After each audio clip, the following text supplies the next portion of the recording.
Tonight we step quietly into the clay archives of ancient Sumer, where broken tablets still hold their breath. In 1889, thousands of cuneiform fragments from Mesopotamia entered museum collections, many of them small enough to rest in your palm. Scholars at the British Museum, the University of Pennsylvania, and the Oriental Institute in Chicago spent generations reading those wedge-shaped marks. They found hymns, accounts, laws, offerings, school exercises, and myths older than most written memories. Yet among these records, there are phrases that feel slightly misplaced, like a cold draft under a sealed door. They speak of knowing before seeing. They speak of presence arriving before footsteps. They speak of humanity standing beneath the gods, not only hearing commands but sensing order itself. So, before you get comfortable, take a moment to like the video and subscribe, but only if you genuinely enjoy what I do here. And as the night settles around you, write your location and local time below. It is always strange, and somehow comforting, to imagine so many distant rooms listening beneath the same dark sky. You're not entering a fantasy now, at least not exactly. You're entering a world where clay was memory, where reeds became pens, and where a scribe could press eternity into mud before the sun dried it. The first cities of southern Mesopotamia rose from river silt, heat, labour, and grain. Their names still sound like stones dropped into deep water. Uruk, Eridu, Nippur. You stand at the edge of that world in your mind. The air smells of wet clay, animal hide, smoke, and barley beer. The ground is warm beneath your bare feet, packed hard by sandals, hooves, sledges, and the slow traffic of generations. Somewhere nearby, a canal moves under the afternoon light, carrying reflections of palm trunks and temple walls. The flies are patient. The sun is not. In a low room, away from the glaring courtyard, a scribe bends over clay. He's not romantic about his work, which is almost rude of him, considering how famous he will become in 4,000 years. His reed stylus moves with steady pressure. Each mark is a small wound. Each wedge is a decision. He writes lists of grain, names of workers, numbers of sheep, offerings to temples, and stories already ancient in his own day. Records confirm that Sumerian cuneiform developed in the late 4th millennium BC from accounting practices. Archaeologists from leading American universities have long traced this change from tokens and seals into signs. That fact matters because the first writing was not born from poetry alone. It was born from counting. It was born from storage rooms, debts, fields, jars, and people who wanted receipts because apparently bureaucracy is older than most gods. A gentle little insult from history. Yet the same system that counted barley soon carried myths about creation, kingship, flood, and divine speech. The clay that held taxes also held terror. The tablet that recorded oxen might sit beside a hymn describing the secret order of the heavens. Ancient life rarely separated the practical from the sacred. A sheep could be a sheep, an offering, a debt, and a message from the unseen world. This is where the mystery begins to breathe. The strange idea is not that Sumerians believed in gods. Every ancient civilization carried sacred stories. The strange idea is that some texts describe perception as though it were wider than ours, not simply belief, not simply imagination. Something closer to an inward sense of arrangement, warning, nearness, and command. You know the ordinary 5 senses because your world teaches them early. You see the room, hear the rain, smell dust, taste salt, feel the blanket. Later, science adds balance, body position, pain, temperature, hunger, and other quiet messengers. Modern research from institutions such as Yale and Stanford has shown that human perception is not a simple window. It is a layered construction, assembled by the brain from signals, memory, expectation, and body state. That is the mainstream fact beneath the doorway. But Sumerian records sometimes seem to describe a human being as porous to something else. A person does not merely hear a god, a city senses favour, a king receives kingship as if it descends through air, stone, water, and bloodline together. A temple is not only a building, it is a charged place, a point where heaven and earth press close. Perhaps this is metaphor, perhaps it is ritual language, perhaps it is the surviving edge of something we no longer know how to name. The open scholarly debate lives in that careful space. Many historians argue that these phrases belong to religious imagination, political theology, and poetic convention. Others, working cautiously with anthropology and cognitive history, ask whether ancient cultures trained attention in ways modern people rarely practice. They do not claim a magical organ hidden behind the ribs. They ask a softer question. Did ancient communities experience reality through patterns of meaning so intense that perception itself felt different? You can almost feel the room grow cooler. A fringe tidbit drifts along the margin here, as fringe tidbits often do, wearing dramatic robes and pretending not to enjoy attention.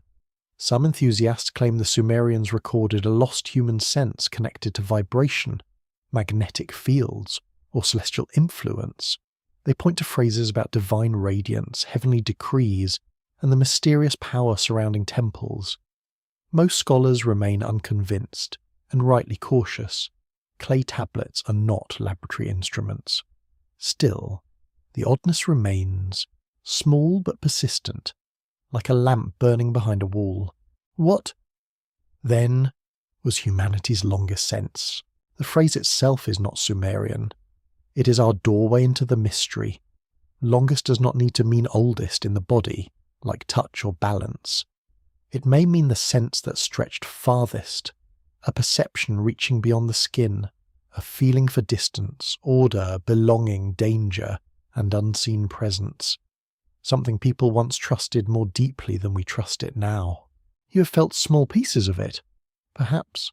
The moment someone enters a room behind you, and your shoulders know before your ears do, the sudden certainty that a place is wrong, though nothing visible has changed. The dream that leaves behind not a story, but a pressure, the silence before a storm, when animals shift and the air itself seems to wait. Modern science can explain much of this through attention, pattern recognition, sound below awareness, body language, smell, memory, and expectation. That explanation is not an enemy of wonder. It is often where wonder becomes sharper. The ancient question is not whether people had supernatural powers glowing politely in the dark. The question is whether their world trained them to notice layers we have allowed to go dull. Imagine living without electric light, engines, glass windows, and constant noise. Imagine sleeping near animals, water, fire, strangers, and gods carved into stone.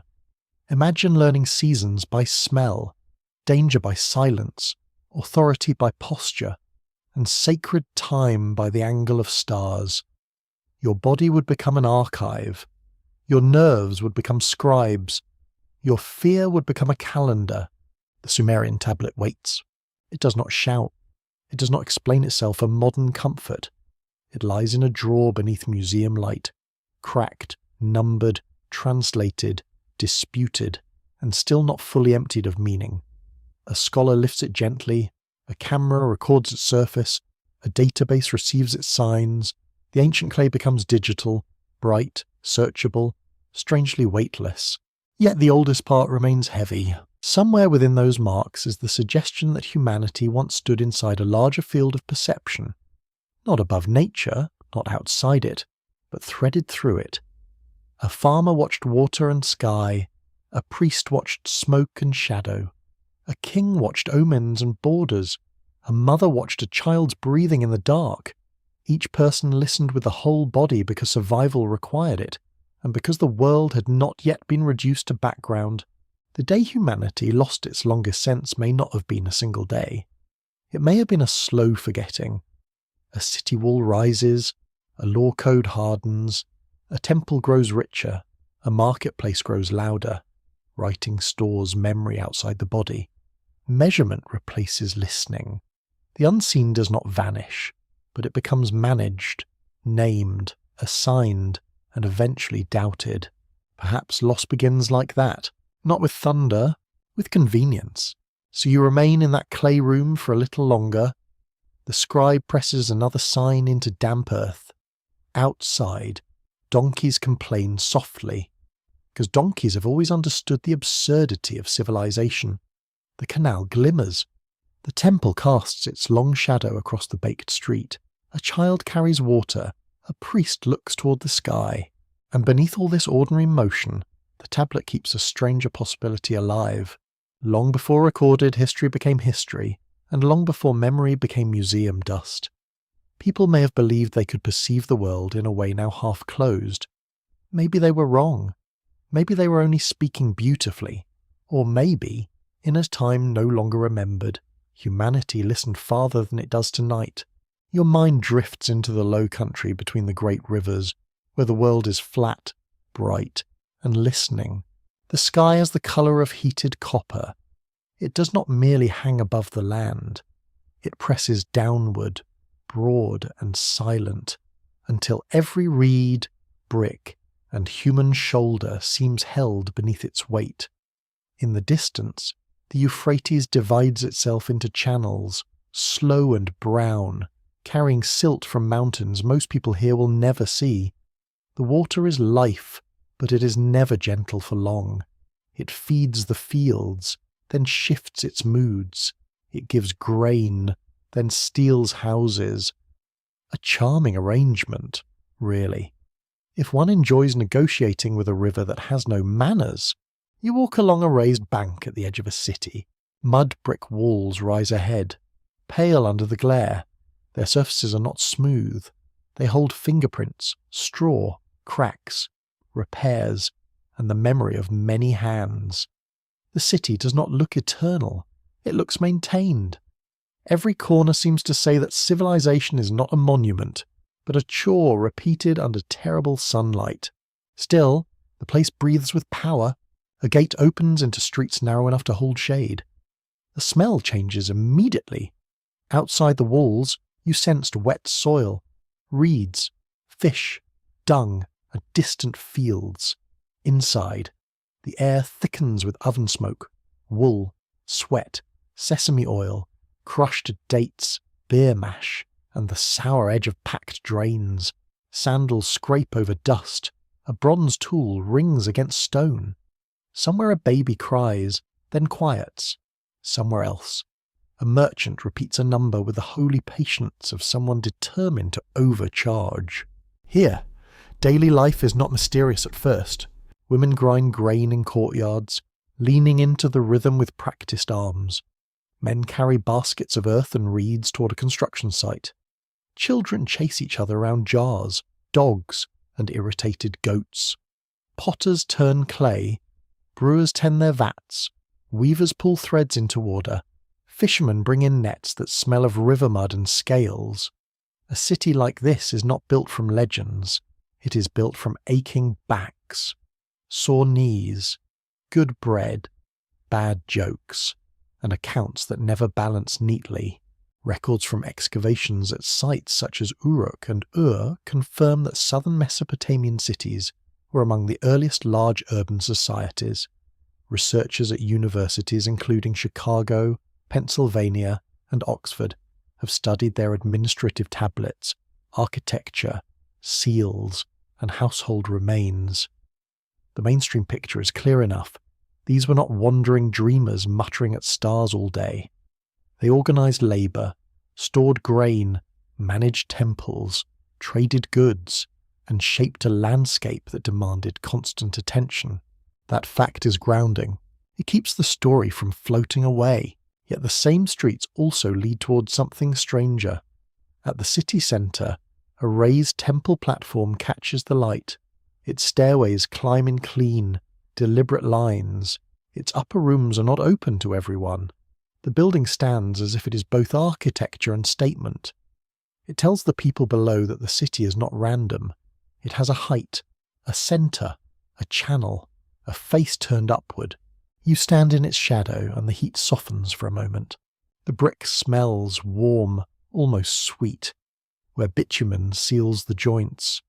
Priests move through the enclosure with measured steps. Workers carry offerings, grain, wool, oil, fish, dates, and animals. The sacred economy is also a practical machine.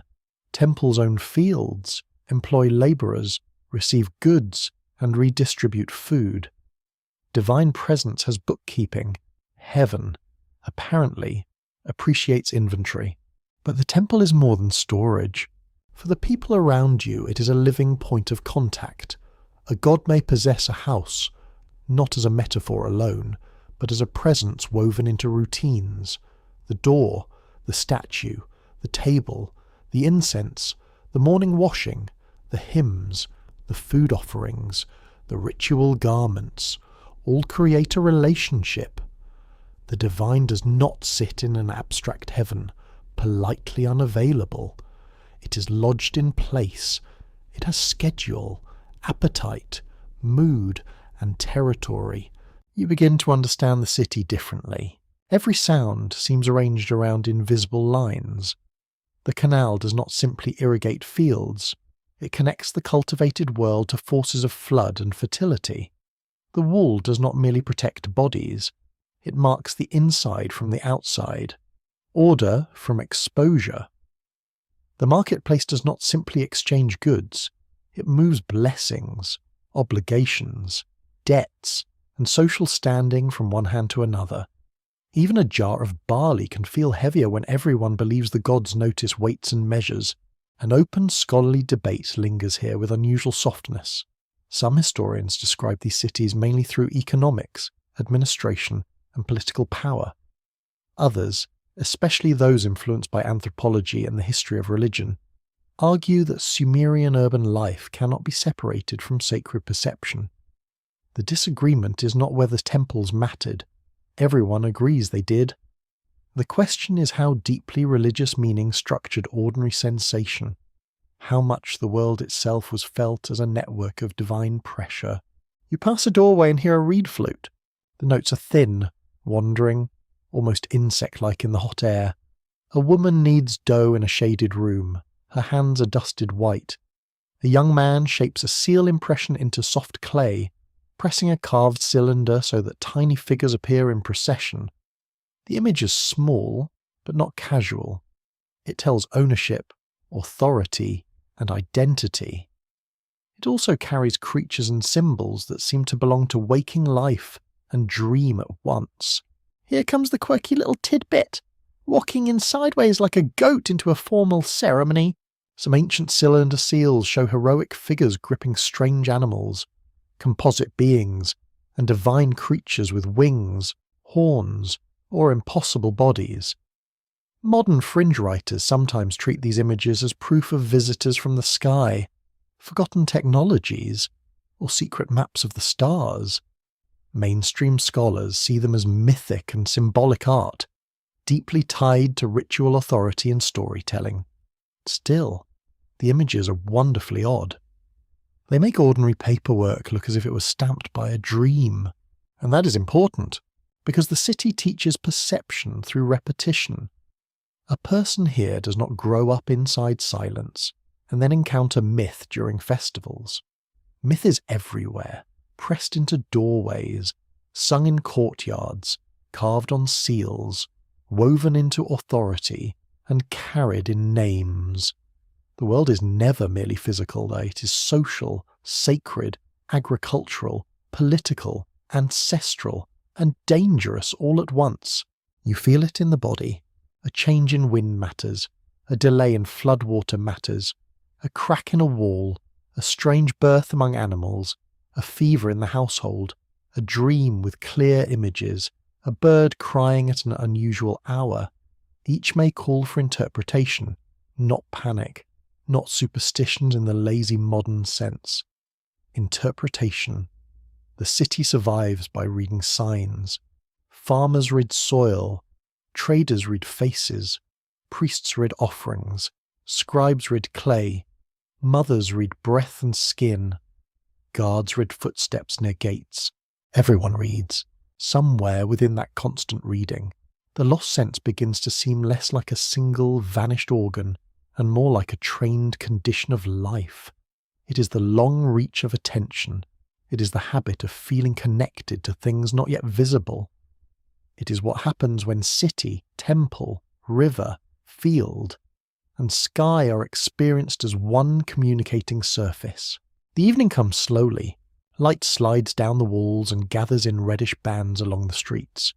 The heat releases its grip, but the bricks keep warmth like banked coals. Smoke rises from cooking fires.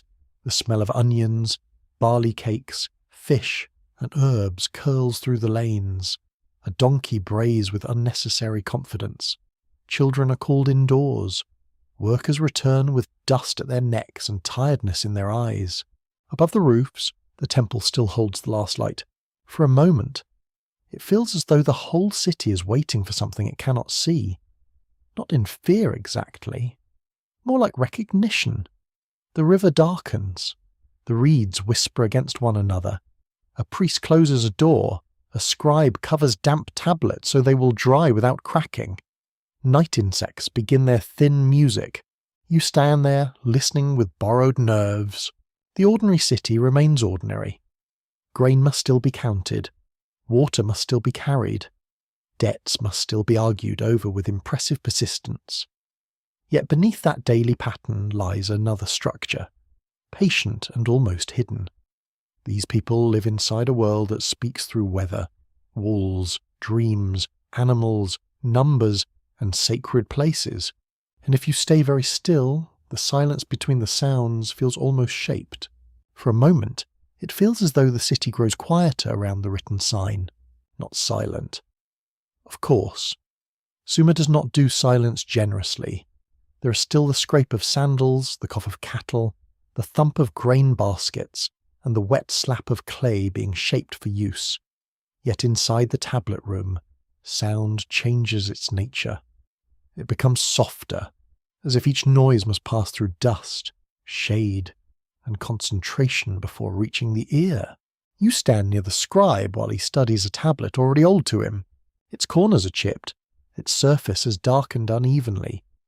The lines are crowded with wedge marks, some crisp, some blurred by time, water, handling, or a careless apprentice who probably had a very long morning. The scribe does not read the way you read. He does not glide over letters. He recognizes pressure, angle, sequence, habit, and tradition. The signs are little bodies. Their shapes must be remembered through the hand as much as through the eye. Writing is touch made visible. The clay holds contact. It remembers fingers, reads, mistakes, repairs, and breath held during careful work. In that sense, every tablet is not only a text, it is a physical event that survived its own moment. You're not merely reading words from the dead. You're standing before the hardened gesture of a living person. That is why the records feel so intimate. A royal inscription can speak in a great voice, praising a ruler, a temple, or a conquest. A hymn can rise like smoke, layered with awe and obligation. A school tablet can stumble through copied lines, showing where a student pressed too deep or forgot the correct order. A legal document can lock a transaction into public memory. Together, they create a civilization that never expected to be mysterious. It was simply trying to continue. Yet certain phrases move differently. In Sumerian and Akkadian literary traditions, divine words are often described as powerful, weighty, radiant, or capable of establishing reality. Decrees do not merely describe events, they set things in place. Destiny can be fixed, granted, removed, or carried. A god's presence may be felt through terror, splendor, command, or the strange confidence that order has arrived. Records confirm that Mesopotamian religion used the language of divine decrees to explain kingship, cities, and cosmic stability. Scholars at major research institutions, including Yale and the University of Chicago, have studied how these terms shaped political and sacred thought. The mainstream fact is sober and important. These were not random mystical phrases scattered through old stories. They belong to a disciplined vocabulary of power, legitimacy, and cosmic order. But vocabulary can hide an experience inside it. You lean closer to the tablet, and the signs become a field of tiny shadows. A modern reader asks what a word means. An ancient listener may have asked what a word does. That difference matters. In these texts, speech can bless, curse, command, summon, bind, divide, restore, and destroy. The spoken word is not decoration. It is an action travelling through breath. The god speaks, and a city changes. The king receives a name, and authority settles upon him. A curse is pronounced, and the future darkens. You may hear this as poetry, and perhaps that is enough. Still, ancient poetry was not always harmless. It did not sit quietly on a shelf, waiting to be admired by tired people with tea. It entered ceremonies, law, war, grief, marriage, birth, and burial. It trained the mind to feel that reality answered to pattern. Names mattered, sequences mattered, timing mattered. To say a thing correctly was to touch the order beneath it. The hidden question returns without announcing itself. What were people perceiving when they believed the world responded to words? Not just with ears, not just with imagination. Something in the body may have listened for alignment. A phrase spoken at the wrong time could feel empty. A hymn sung in the right chamber, with incense rising and oil shining on a divine statue, could feel unbearably present. The chest tightens, the skin changes, the crowd stills. Even now, in modern rooms, a few words can change breathing, a courtroom sentence, a wedding vow, a final goodbye. We are not as modern as we pretend. The old texts know this. They often present knowledge as something granted, revealed, hidden, stolen, or carried from divine to human hands. Wisdom is not only information, it is an opening in perception. A king becomes fit to rule because he can discern justice. A priest becomes effective because he knows rituals and signs. A dream interpreter becomes valuable because he reads what arrives at night, when ordinary defences loosen. Here, an open scholarly debate rests in the space between text and experience. Philologists often focus on grammar, genre, and the careful history of translation. Historians of religion examine ritual meaning and political use. Cognitive scholars ask how repeated ceremonies may shape perception, memory, and emotion. The debate is cautious, as it should be. No responsible scholar can climb inside a Sumerian mind. Yet the tablets suggest that ancient people trained themselves to notice meaningful patterns with extraordinary seriousness. That seriousness is the doorway. You see a priest lift a small vessel of water. He is not improvising. His hands follow inherited movements. The room smells of oil, wool, smoke, and damp plaster. A singer begins a low chant, the melody narrow and patient. The words are old. Perhaps their original force is already thinned. Perhaps no one fully remembers why this line follows that line. Still, everyone behaves as if the sequence matters. And so it does. The ceremony gathers attention. The body learns expectation. Breath slows. Eyes fix on the flame. Ears settle into repetition. The ordinary world becomes patterned, and in that pattern, presence becomes easier to feel. Whether the God is there is a question faith answers one way and scholarship another. What cannot be dismissed is the human experience of nearness. A quirky fringe tidbit clings to these ancient words with stubborn enthusiasm. Some modern writers claim that Sumerian tablets preserve references to telepathy, sonic technology, or a vanished science of vibration. They point to stories where divine speech travels immense distances, where sacred names transform reality, or where temples seem to function like resonant devices. Mainstream scholars read these passages as mythic language and ritual imagination. Still, the fascination is understandable. The tablets really do speak as if sound, meaning, and power were braided together. Not everything strange is false. Not everything strange is evidence. That is the difficult balance. And it is also the pleasure of walking slowly through ancient records. You're not forced to choose between dullness and fantasy. You can allow the text to remain old, foreign, powerful, and partly closed. You can admit that the Sumerians lived in a world where words carried force beyond explanation. You can also admit that modern categories may flatten what they felt. The scribe copies another line. His stylus presses down, turns, lifts. A small ridge rises beside each wedge. The tablet grows crowded with marks that would outlive kings, storms, and languages. He may not think of preservation. He may think of accuracy, duty, hunger, or the irritation of a sore wrist. Yet through him, fragments of ancient perception pass into matter. The words before memory do not tell you everything. They do not provide a neat map of the lost sense. They offer hints instead. A city that can feel divine favour, a king who receives destiny, a ritual that makes invisible order present, a curse that touches the future, a name that changes the nature of a thing, a silence that waits to be read. You remain beside the tablet until the lamplight trembles. Outside, the city continues its earthly business, stubborn and warm. Inside, the signs hold their dark little angles. They do not explain themselves. They simply endure, carrying the suggestion that ancient people may have listened to the world through language, body, and belief at once. And somewhere in those quiet wedges, a forgotten sense begins to take shape. In your ears, the echo changes into the murmur of names recited across impossible distances of time. The tablet is not beautiful in any easy way. It is damaged, uneven, and stubborn, like an old witness who refuses to make the story convenient. Yet the list it carries has unsettled readers for more than a century. It names cities, it names rulers, tells of kingship descending from heaven. Then it gives reigns so long that ordinary history begins to bend under their weight.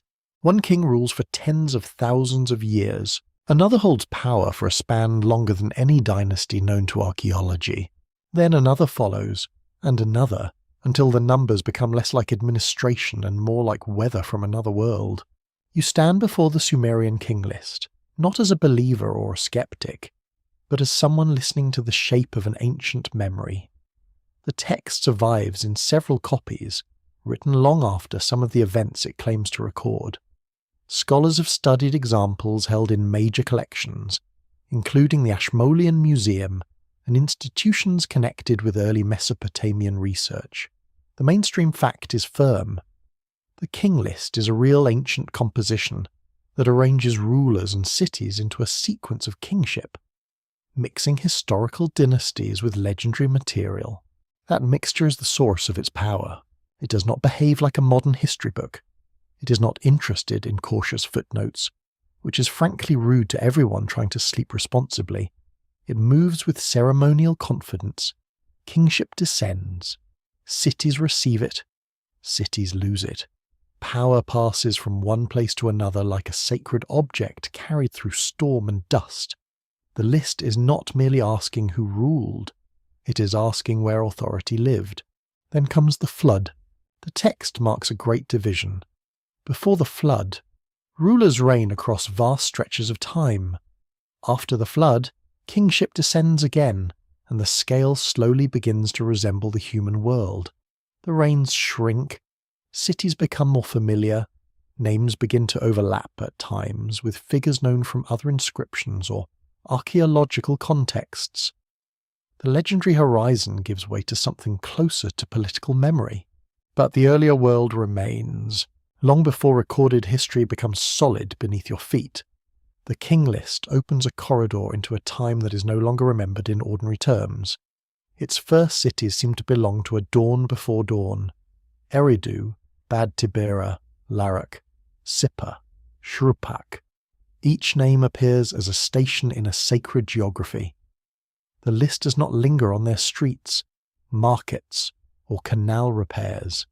It offers only the cold, dreamlike movement of kingship through them. Yet those names were not empty sounds. Eridu especially mattered deeply in Mesopotamian tradition. Archaeology has shown that it was occupied from very early periods, with temple remains reaching back into the 6th millennium BC. Excavations revealed repeated rebuilding on sacred ground, layer upon layer, as if generations kept returning to the same point of contact. A building is raised, it decays, another is built upon it, then another.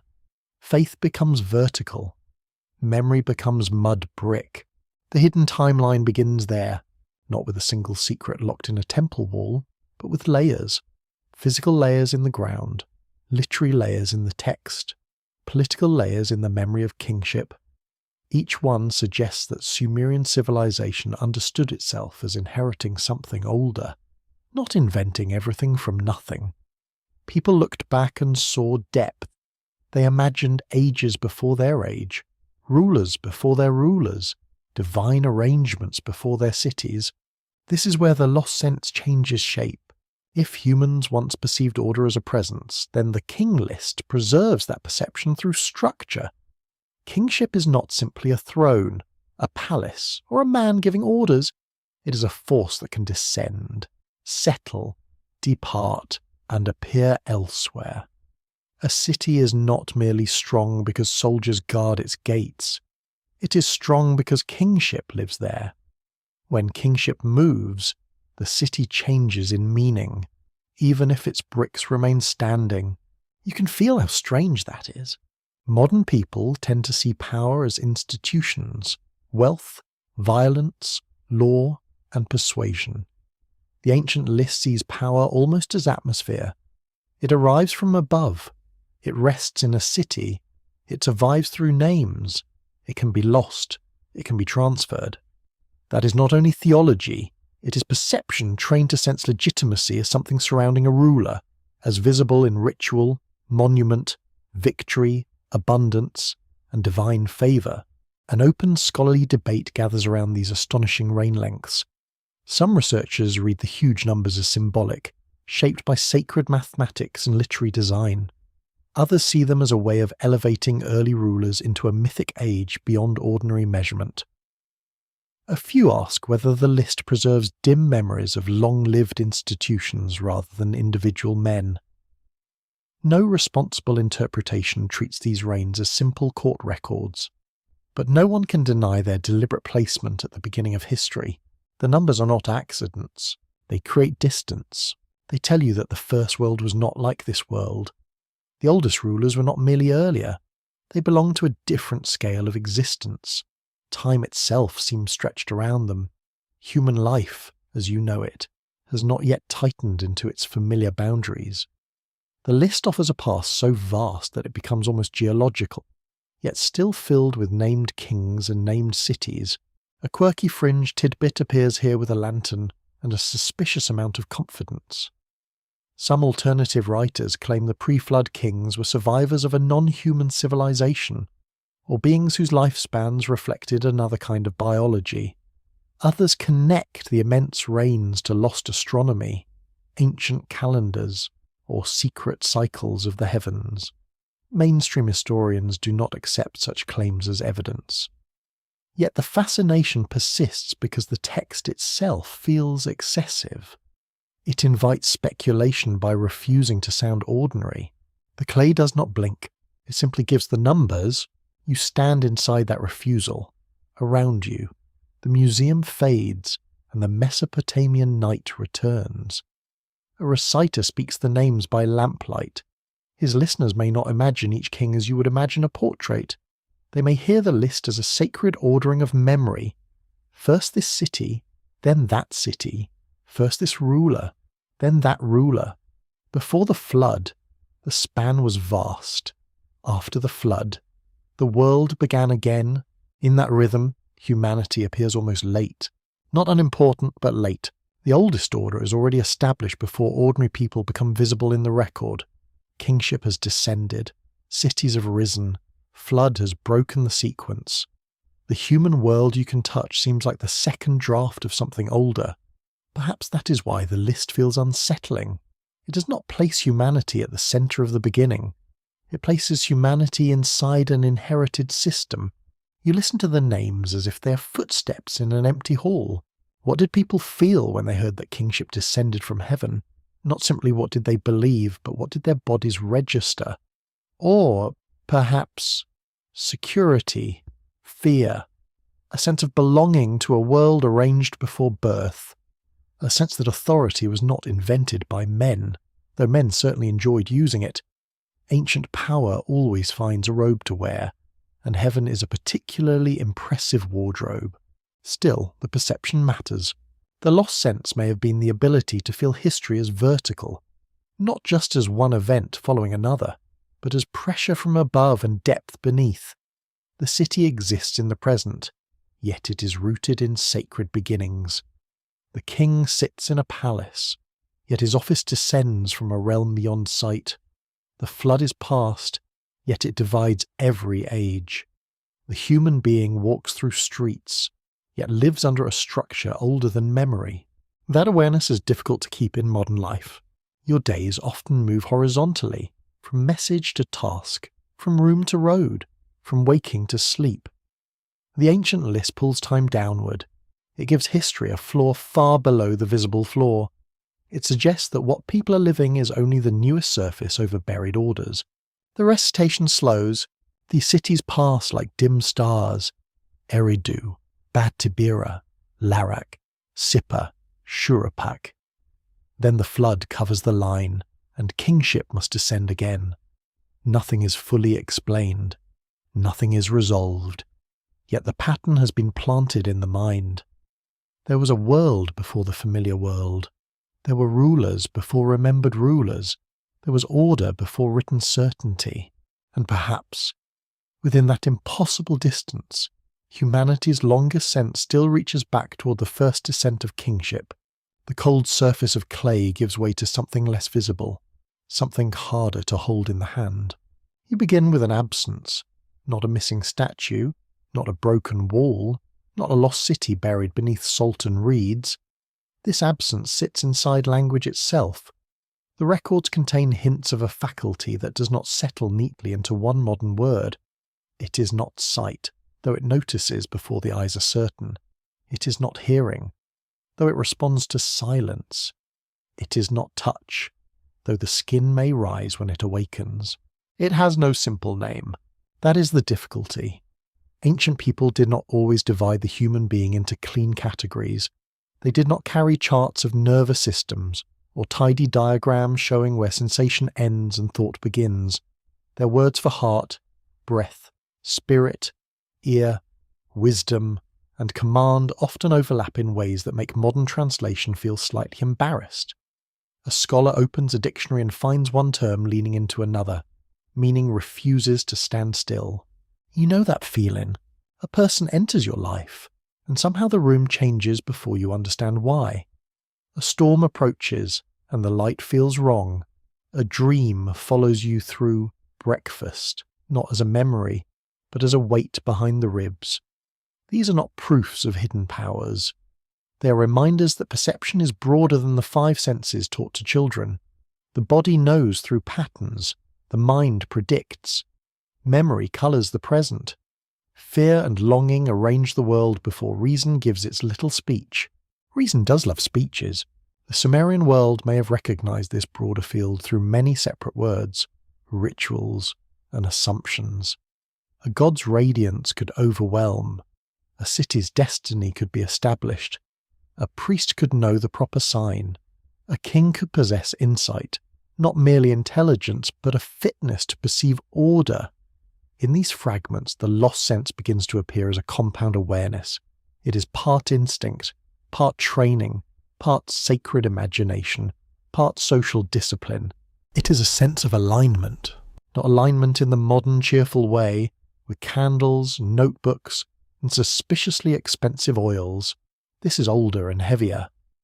Alignment means the right person, in the right place, at the right time, performing the right action under the right authority. It means a canal opened in season, a temple purified correctly, a king crowned with proper rites, a boundary stone respected, a name spoken with care. When alignment holds, the world feels supported. When it breaks, anxiety enters the air. Records from Mesopotamian ritual and royal inscriptions confirm that order was treated as something maintained through repeated acts. Scholars at institutions such as Oxford, Chicago, and Pennsylvania have examined how temple service, offerings, and royal building projects presented rulers as restorers of proper balance. The mainstream fact is clear. Ancient Mesopotamians did not see civilization as automatic. It required constant repair, both practical and sacred. That repair trained attention. A farmer reads the soil by foot pressure and smell. A boatman reads current lines along the river surface. A midwife reads breathing, skin tone, and the pace of pain. A priest reads smoke, dream, omen, and silence. A scribe reads the smallest change in a wedge mark. None of these skills need magic to be impressive.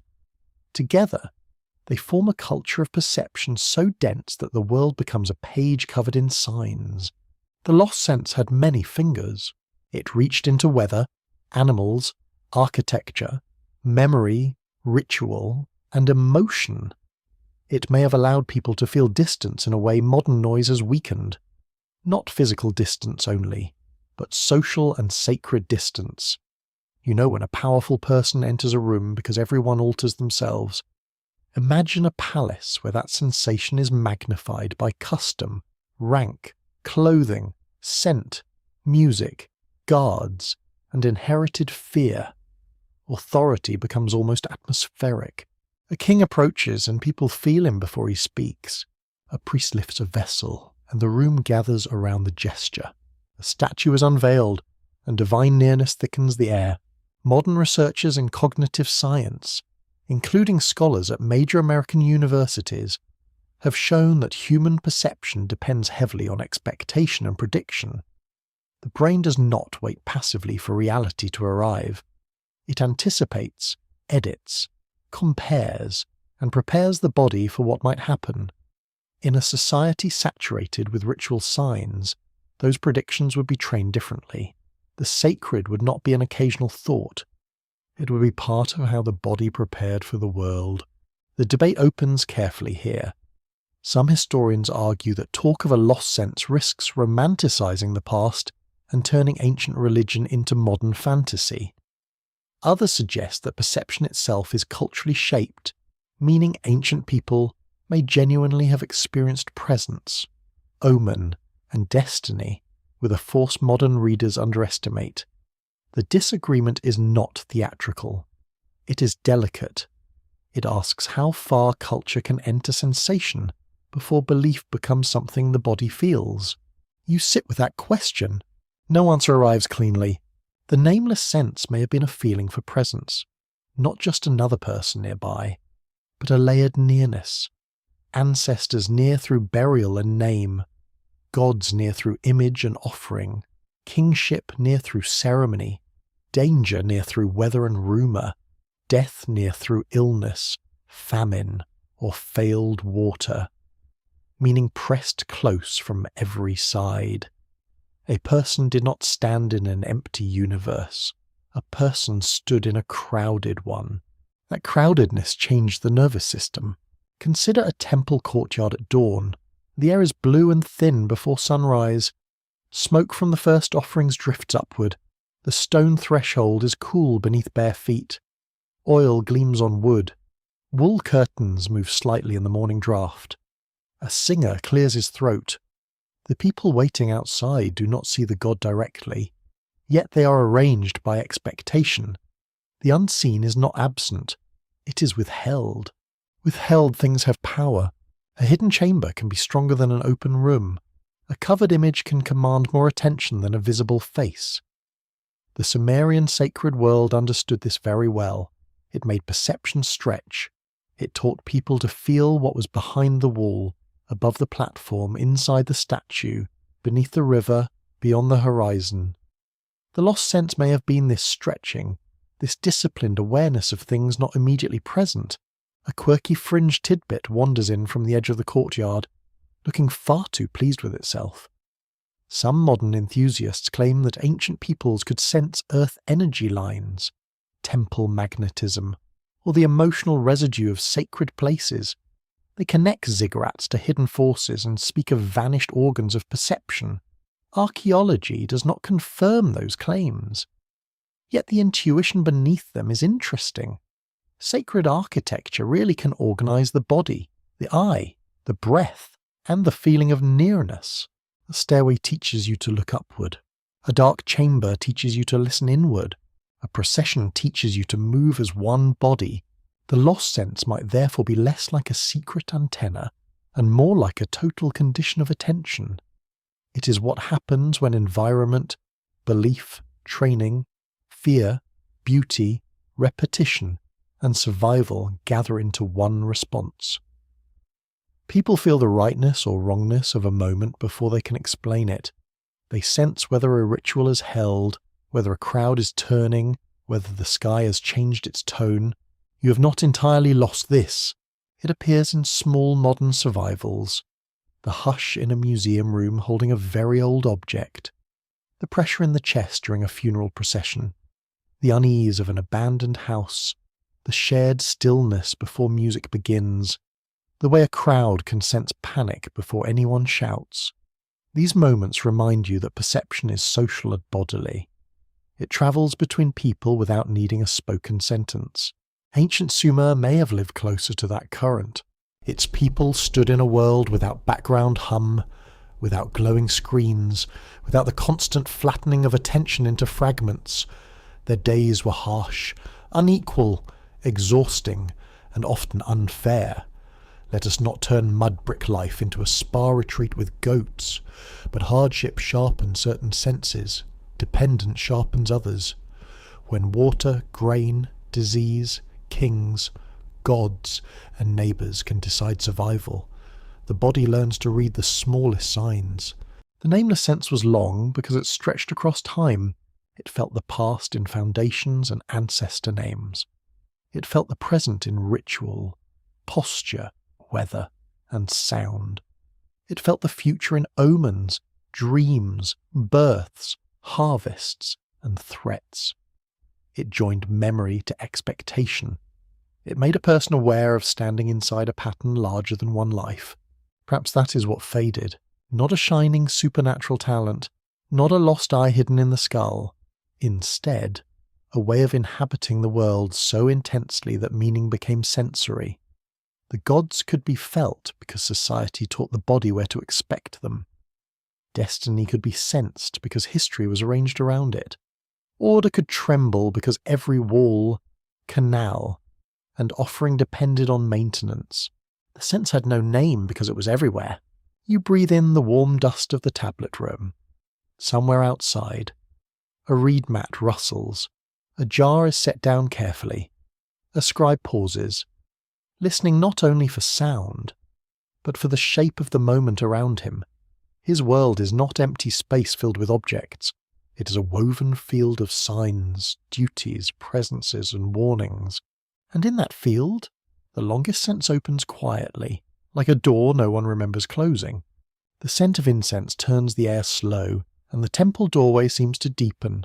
You stand near the threshold, not inside the holiest room, because most people are never invited that far.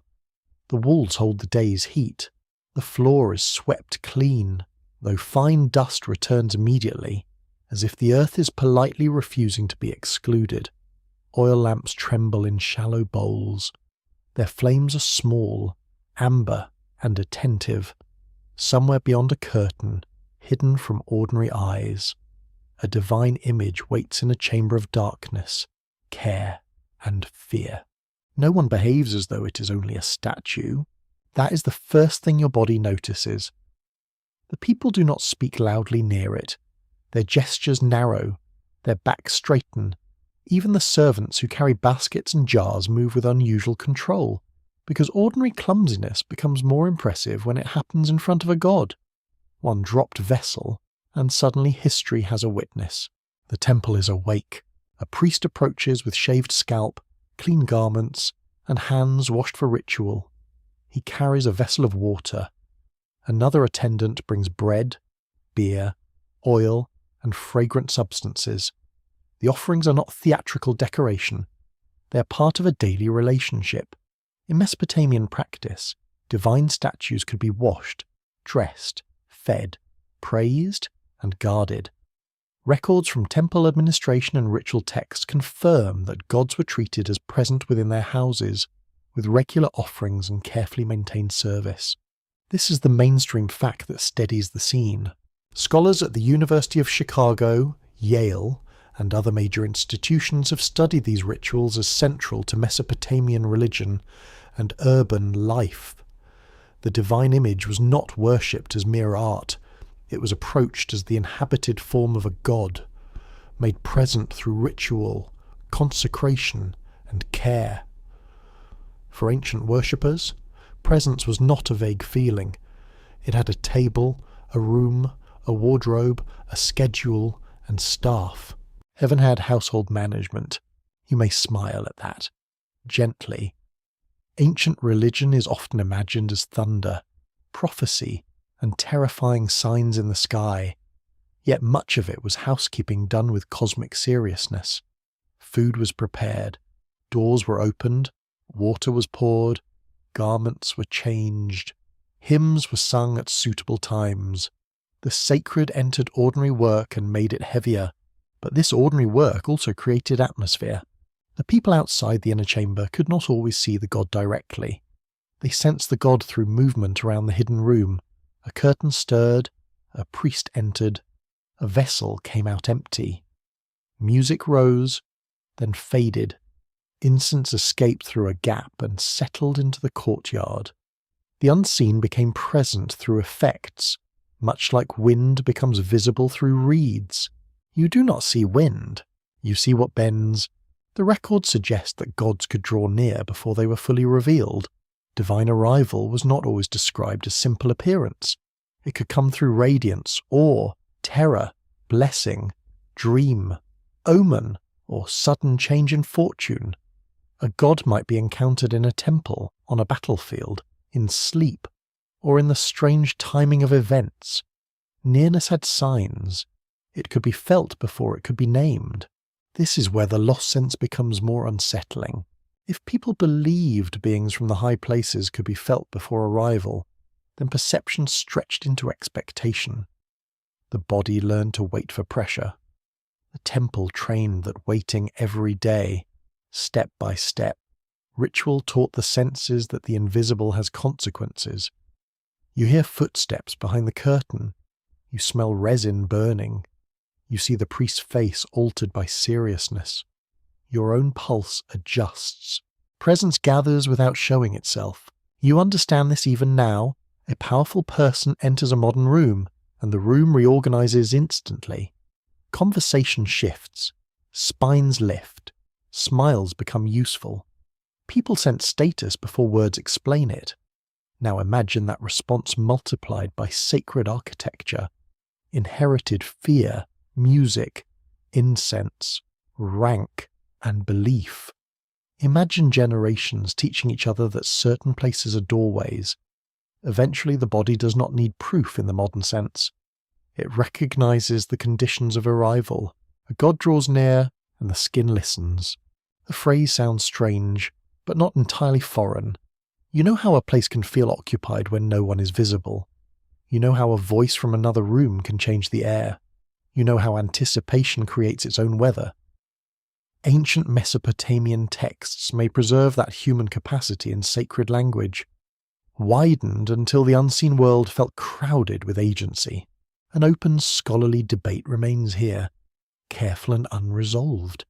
Some historians explain divine presence as a product of ritual symbolism and institutional power. Others explore how repeated ceremonies shape actual experience, making sacred nearness feel bodily real to participants. The question is not whether ancient people were naive. That old assumption has worn rather thin. The richer question is how belief, architecture, sound, scent, and social training combine to produce perception. The answer is probably not simple. It rarely has the decency to be simple. You follow the movement of attendants through the temple court. One carries a bowl, another lowers his eyes. A singer begins a measured chant, narrow in melody, almost like a line drawn through smoke. The sound does not rush, it hovers. The words praise divine power, but the repetition does something deeper than praise. It binds the listeners into one pace of breathing. When many people breathe around one expectation, presence becomes easier to feel. Beyond the temple, stories also describe gods approaching from heights, crossing distances, appearing in dreams, or sending signs through nature. Storm gods announce themselves in thunder. Sun gods reveal through light. Inanna, fierce and bright in Sumerian tradition, can transform mood, power, desire, and battle. Enki, deep and clever, belongs to waters, wisdom, craft, and hidden plans. These beings do not remain politely separate from the world. They press into it through elements, emotions, animals, kings, and cities. To meet them is not only to see, it is to be altered. A quirky fringe tidbit circles this idea with glittering enthusiasm. Some modern interpreters claim the Sumerian gods were remembered as beings who emitted physical fields that humans could sense at a distance. Others imagine ancient people detecting frequencies, vibrations, or energies connected to divine arrival. Archaeology does not support these claims as literal technology, yet the fascination reveals something important.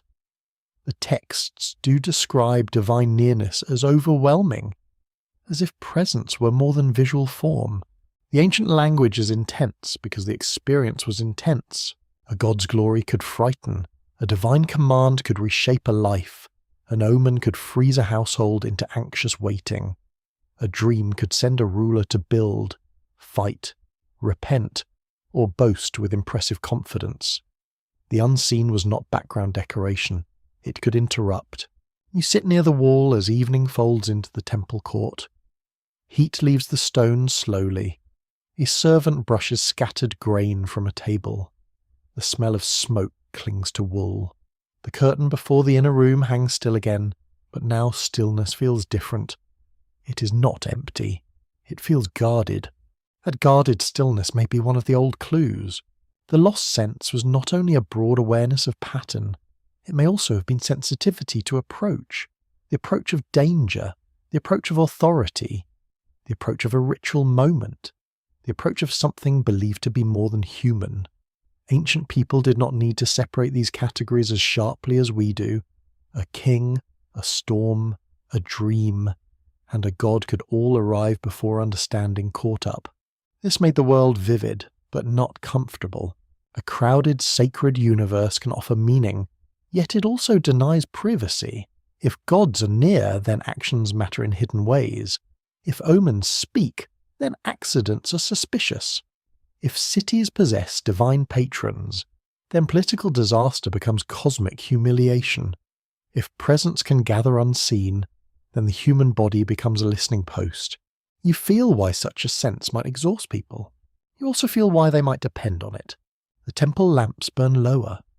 Outside, the stars sharpen above the flat roofs.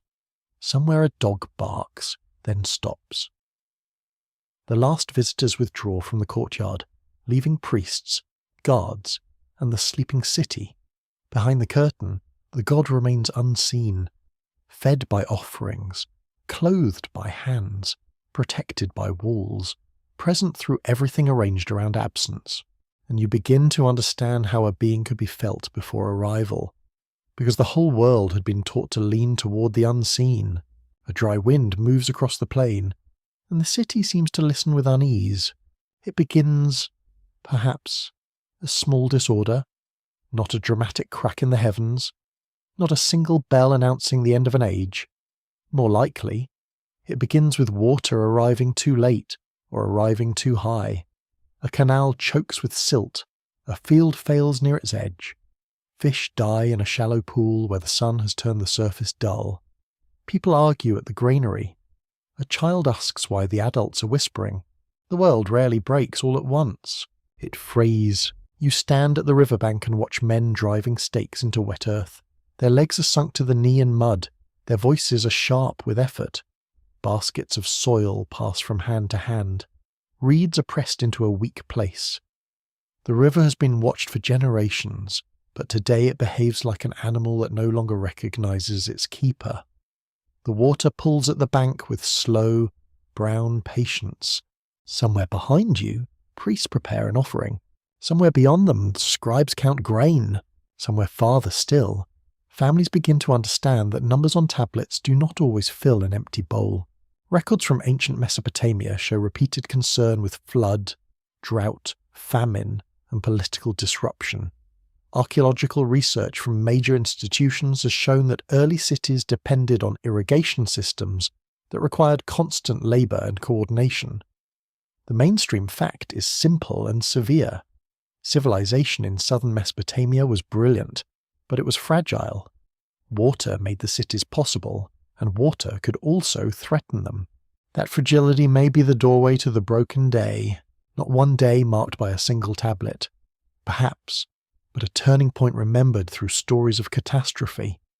The flood tradition is the clearest shadow. Sumerian and later Mesopotamian texts preserve accounts of a great flood that destroys human life, while one chosen survivor receives warning and preserves the seed of existence. These stories are not identical in every version, yet they share a memory of overwhelming water and a world divided by disaster. Before, after, two small words, two vast rooms. In the Sumerian imagination, the flood does more than drown fields. It interrupts the order of time. Kingship must descend again. Cities must receive power again. Human life continues, but not in the same atmosphere. Something has been severed. The first world is not simply past, it is unreachable. This may be how the longest sense began to fade. When disaster strikes, perception changes. At first, it sharpens. People smell rot sooner. They hear rumour more quickly. They watch officials, clouds, animals, and storehouse doors with a hunger that is almost painful. But if catastrophe continues, the body protects itself. It narrows attention. It stops listening to distant meanings and focuses on immediate survival. Bread, water, shelter, the next safe hour. The long sense contracts. You see it in the city streets. The temple still stands, but people pass its shadow with different faces. A mother measures grain with her palm and pretends not to calculate too visibly. A labourer watches a supervisor with quiet resentment. A soldier rests one hand near his weapon. A merchant closes his storeroom earlier than usual, because generosity is a lovely virtue until inventory becomes personal. The sacred order remains, but it feels strained. If the gods are near, why has the river turned violent if rituals are correct? Why does disease enter houses if kingship descends from heaven? Why do rulers fail? These questions do not need to be spoken loudly to exist. They move through bodies. They change the feeling of streets. They make people listen differently. An open, scholarly debate gathers around how ancient flood stories should be understood. Some historians connect them to real memories of regional flooding in the river plains. Others emphasize their literary and theological role, where catastrophe explains the transition from mythic origins to the human world. A few researchers explore how repeated environmental stress shaped collective memory. The debate remains careful, because no single flood explains every text. Yet the stories clearly preserve disaster as a threshold. A threshold is not only crossed by feet, it is crossed by perception. Before the break, the world may feel readable, omens align, rituals hold, kingship descends, temples hum with expected order. After the break, signs become uncertain. A dream may still trouble the sleeper, but its meaning feels less stable. A storm may still speak, but people disagree about what it says. A king may claim divine favour, while ruined fields offer a rude counter-argument. Reality becomes harder to trust. That is a terrible loss. The day perception broke may also have been a day of human noise. War can do this as surely as flood. When rival cities fight over land, canals, tribute, or sacred prestige. The world fills with drums, shouting, dust, and fear. The old sense of alignment gives way to urgent calculation. Is the gate secure? Has the granary been protected? Will the neighbouring city attack before harvest? Can the temple treasury pay for defence? Divine order remains in speeches, survival rights in a rougher hand. Ancient inscriptions often celebrate kings who build walls, defeat enemies, restore temples, and bring order after chaos. Scholars have long understood such texts as political messages, not neutral reporting, yet they also reveal what frightened these societies. Broken canals, invaded fields, neglected gods, disordered labour, and failed justice appear again and again as threats against the city's life. The city is imagined as something that can fall out of alignment, and when alignment fails, or the body learns suspicion, the lost sense may not vanish because people become less capable. It may vanish because the world becomes too loud with crisis. A sense that once stretched toward distant presence becomes trapped in nearer fear. The nervous system chooses what keeps the body alive. It listens for footsteps in alleys, not whispers in heaven. It watches the hand that measures grain, not the hidden pattern of stars. A quirky fringe tidbit appears here like a figure at the edge of floodwater.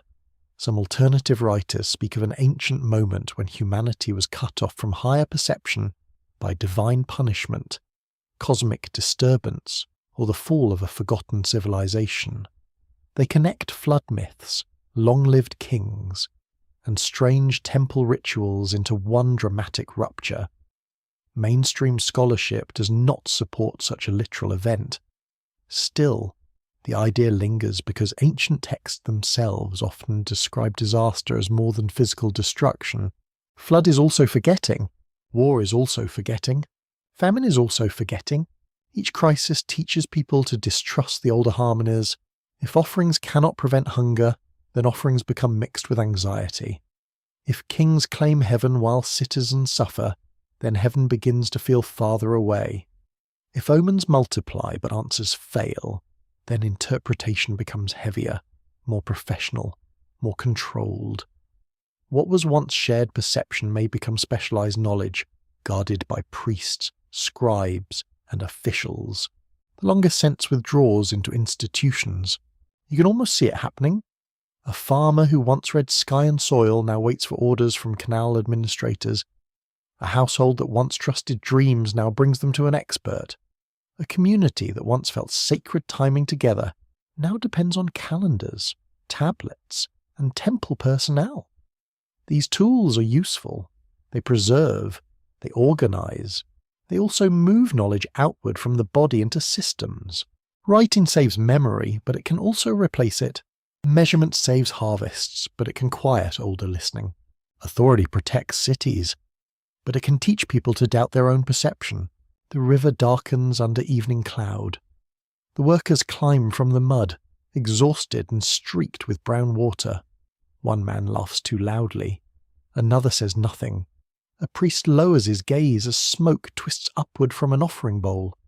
A scribe presses figures into clay, recording labour, grain, and damage.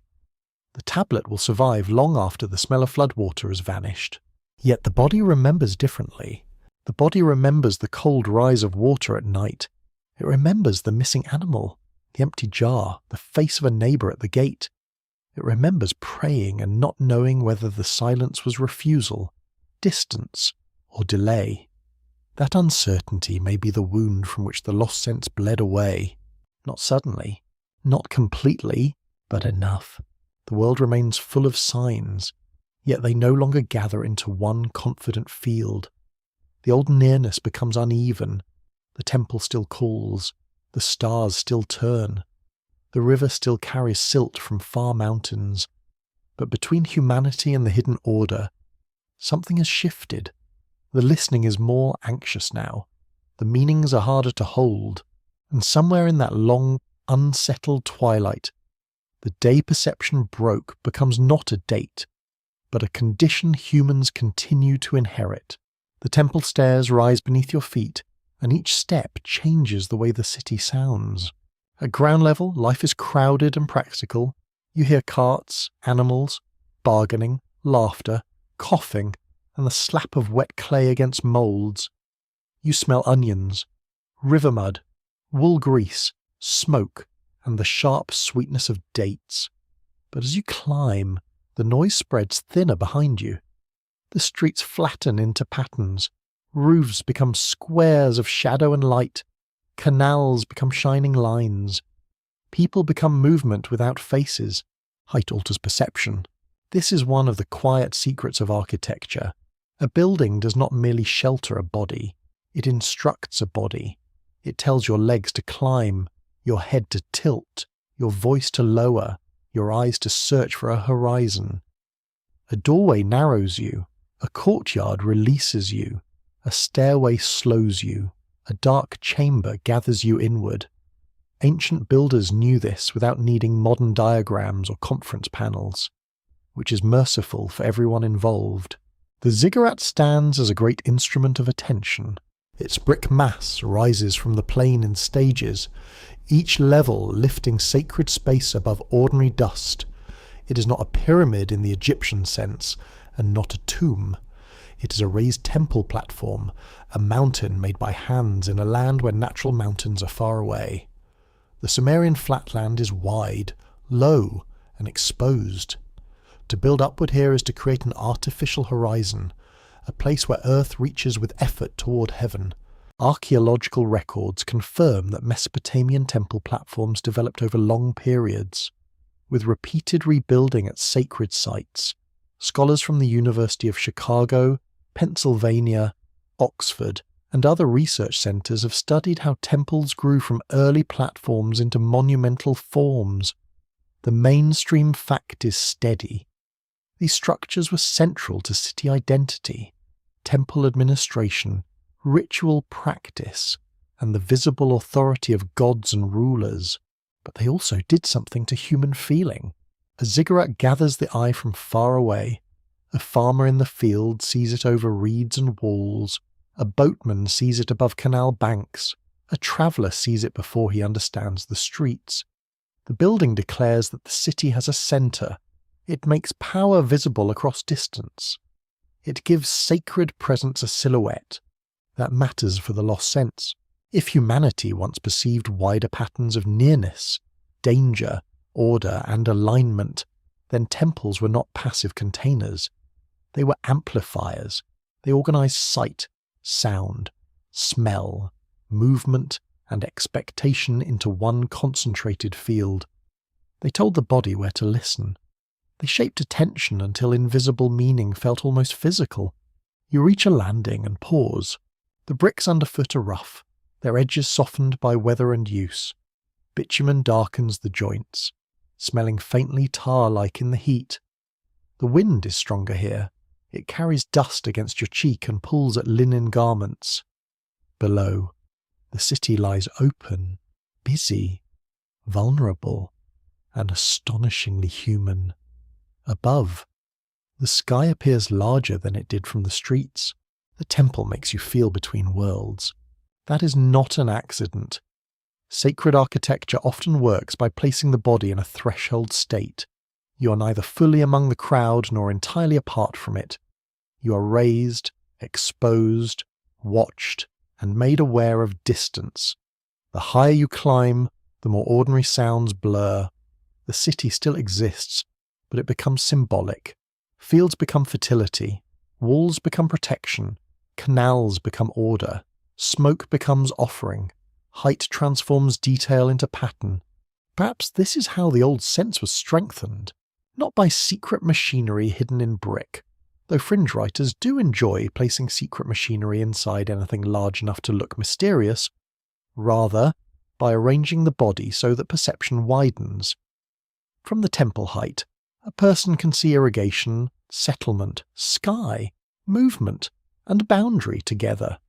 He can feel the city as one organism, breathing through labour, water, ritual, and fear. A council decree might prove ownership of land. A temple platform proves belonging of another kind. It says, "This city stands under a god." It says, "The plain has a centre." It says, "Human effort can lift mud toward heaven, though mud remains stubbornly mud and would probably prefer a nap." You enter a chamber lower down, where light narrows. The smell changes at once. Incense, oil, dust, and old wood mingle in the still air. The walls hold sound differently. A footstep becomes softer, then deeper. A voice does not travel far before it returns from brick and plaster. Small rooms can make a whisper feel important. Dark rooms can make breath feel like an event. Here, the temple becomes an instrument of inwardness. The outer stair spreads vision across the city. The inner chamber concentrates sensation around the hidden. Together, they stretch attention in two directions: outward toward the horizon, inward toward presence. That combination may be one reason temple space felt powerful across ancient societies. It taught people to move from crowd to threshold, from sunlight to shadow, from noise to controlled sound. The lost sense would thrive in such transitions. You watch priests move through narrow passages. They know which door opens when, which vessel belongs where, which song accompanies which act. Ritual order turns architecture into time. A chamber is not merely a chamber at every hour. It becomes different during purification, offering, procession, lamentation, or festival. The same wall can hold many meanings, depending on the sequence moving through it. Records from Mesopotamian temples show careful systems of offerings, personnel, storage, music, and ritual service. University collections and excavations reveal tablets listing goods, labour, and provisions connected to temple economies. The grounded fact is almost amusing in its seriousness. The sacred world needed administrators. Divine presence required schedules, rations, staff, storage rooms, and clerks who probably complained about missing totals. Still, administration did not drain the mystery. It maintained the conditions for it. Oil must be available for lamps. Grain must arrive for offerings. Musicians must be trained. Doors must be guarded. Courtyards must be cleaned. Ritual purity must be protected. Sacred perception depends on material support. Even ore has a supply chain. An open scholarly debate rests inside the brickwork. Some archaeologists emphasize temples as economic and political institutions, engines of production, storage, and authority. Others stress their ritual and experiential roles, asking how architecture shaped emotion, memory, and collective identity. The division is not absolute. A temple could be warehouse, palace partner, theatre of power, sacred house, employer, archive, and cosmic marker at once. Ancient buildings rarely agreed to be only one thing. A quirky fringe tidbit now climbs the stairs with dramatic confidence. Some modern writers claim ziggurats were built as energy collectors, sound resonators, or landing platforms for divine beings from the sky. These theories are not supported by mainstream archaeology, yet the buildings do invite such stories because they feel intentionally strange. A mountain of brick in a flat land naturally suggests contact, signal, ascent, and waiting. The better question is not whether the ziggurat hid a machine. The better question is what kind of human machine it made from the people who used it. A procession climbs in the late afternoon. Musicians play steady notes. Attendants carry offerings in bowls and baskets. The crowd below watches the movement rise stage by stage. From a distance, the figures seem slow, almost weightless against the brick. The ceremony draws hundreds of separate eyes toward one path. For a while, the city shares a single direction of attention. That is powerful. Shared attention can change a place. A crowd watching the same door begins to feel the door differently. A crowd waiting for the same signal begins to breathe in a common rhythm. A crowd seeing sacred objects move upward may feel the world ordered around a scent. The temple does not need to speak. It teaches through arrangement. Perhaps the lost sense was partly communal. One person may feel unease, awe, or nearness. Many people feeling it together create a larger field. The individual body receives signals from other bodies. Posture spreads. Silence spreads. Fear spreads. Reverence spreads. The temple gathers these responses and returns them enlarged. You stand again on the platform as evening settles. The copper sky fades into violet. Smoke rises from many houses, each thin column joining the dusk. Dogs bark near the gate. Reeds darken along the water. The first stars appear above the temple roof, and the city seems suspended between mud and light. The ziggurat does not reveal the lost sense. It rehearses it. It teaches distance, height, hiddenness, rhythm, waiting, and approach. It makes human bodies aware of being below and above at once. It turns brick, stair, smoke, song, and horizon into a single act of perception. And as the last light leaves the upper walls, you understand why a silent structure could make the unseen feel near. The smell of wet clay returns, thick and earthy, as if creation itself has a workshop. You find yourself near a canal at daybreak, where labourers crouch beside dark water and pull heavy baskets from the mud. Their bodies move with the rhythm of people who have done the same work too often to romanticize it. Shoulders bend, knees sink, fingers grip reeds, rope, and packed earth. The city beyond them depends on this labour. Those cities rarely pause to say thank you. They prefer monuments, which are much better at looking grateful from a distance. A supervisor watches the work with a tablet in one hand. He counts people, measures tasks, and records obligations. The clay tablet does not pity anyone. It simply receives the numbers.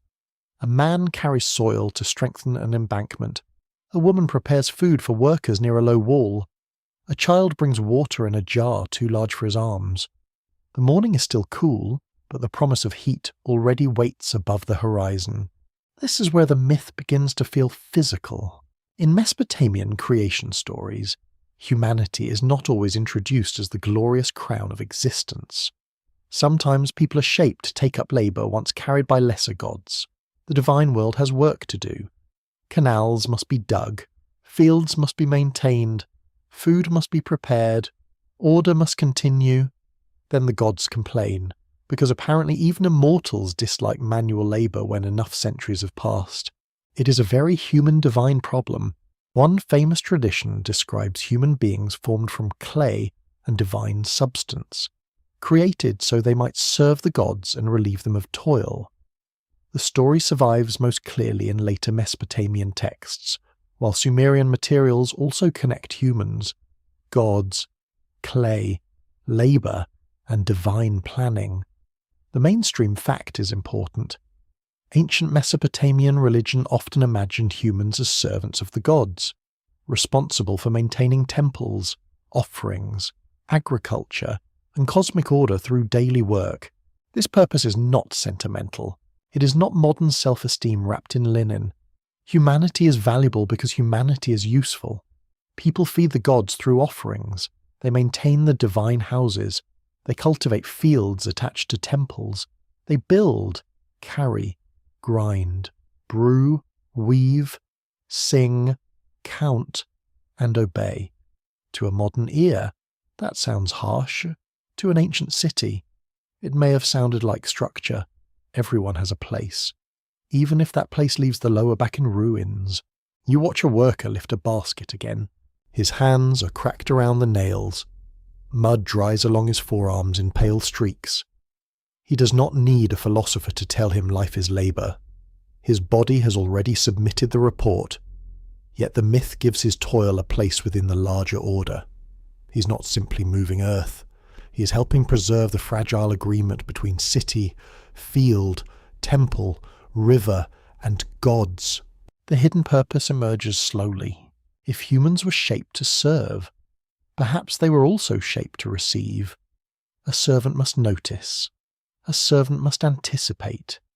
A servant must know when the master approaches, when a task must be done, when silence is required, when danger gathers. In the sacred imagination, Humanity's role may not have been only muscular.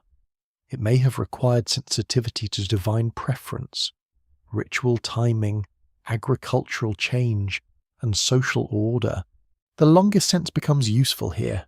It is the sense that lets a person feel the work behind the world. The farmer senses when soil can take seed. The brewer senses when fermentation has turned.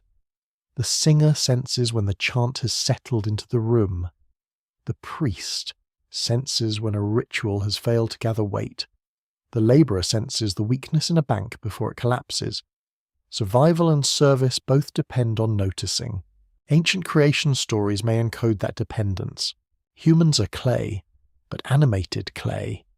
Earth made attentive, mud that listens, hands shaped from river soil and given breath, memory, fear, hunger, and obligation.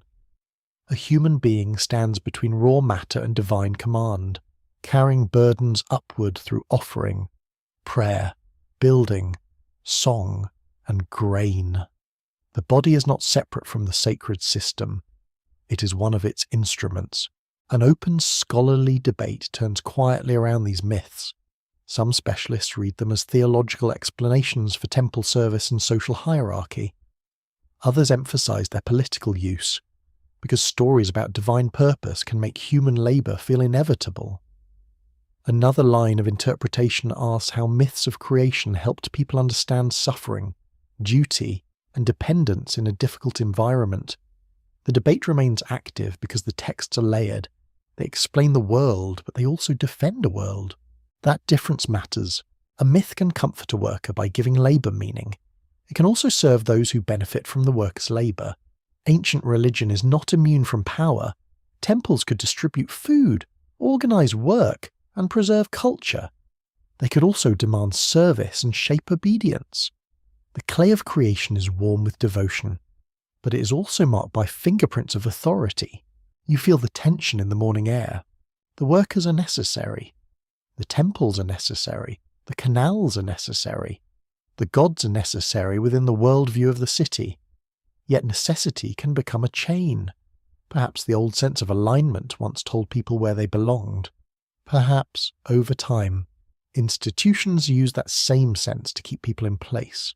That is not cynicism. It is history breathing through dust. A quirky fringe tidbit sits near the canal with muddy feet and a dramatic expression. Some modern enthusiasts claim the creation myths describe ancient genetic engineering, where gods manufactured humans as a labour species. They point to clay, divine blood, and the sudden appearance of civilization as supposed clues. Mainstream scholars view these as symbolic religious narratives, not technical reports. Still, the fascination persists because the myths speak so plainly about humans being made for work. The stories do not flatter us much. They do something stranger. They place humanity inside a cosmic economy. Food moves from fields to temples. Offerings move from humans to gods.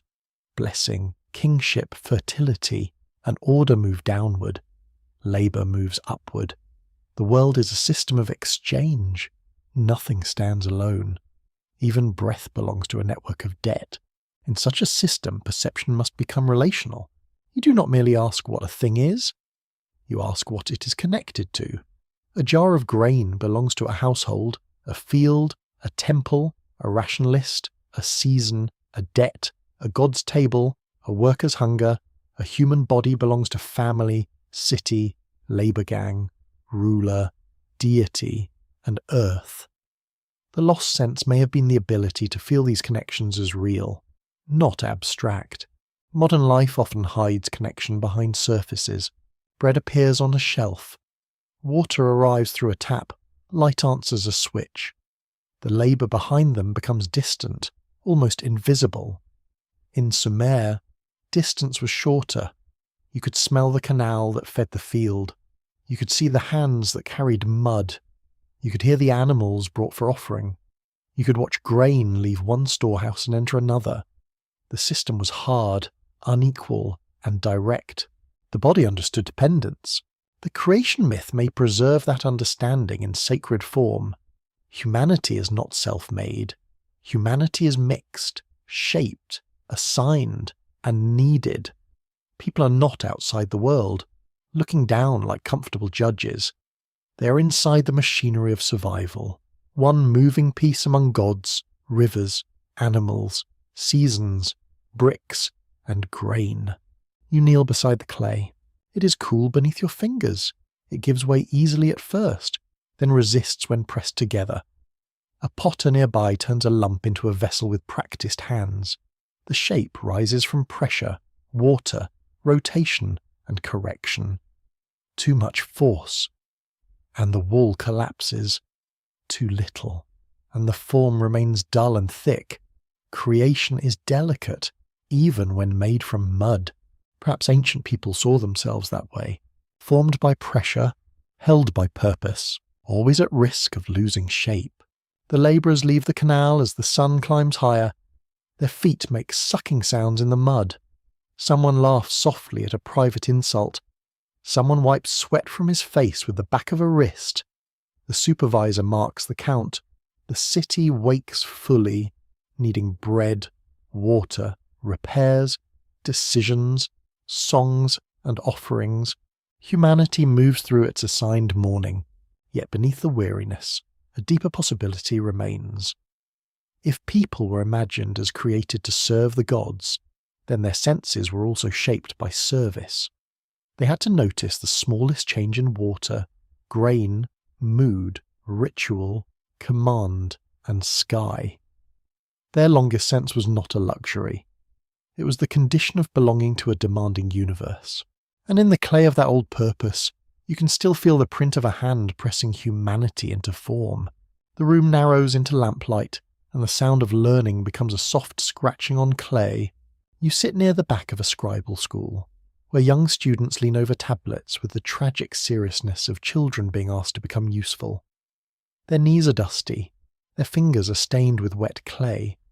Their eyes move between model text and practice tablet, trying to follow the old signs exactly. A teacher walks behind them, silent for just long enough to become frightening. Education has always had its little rituals of terror. The students copy lists first. Words for wood, stone, reed, animals, metals, professions, cities, gods, vessels, foods, and stars. The lists seem plain, almost dull, until you realise what they're doing. They are arranging the world. They take the chaos of experience and press it into order, one sign after another. A young mind learns not only how to write, but how to classify reality. That is a powerful training.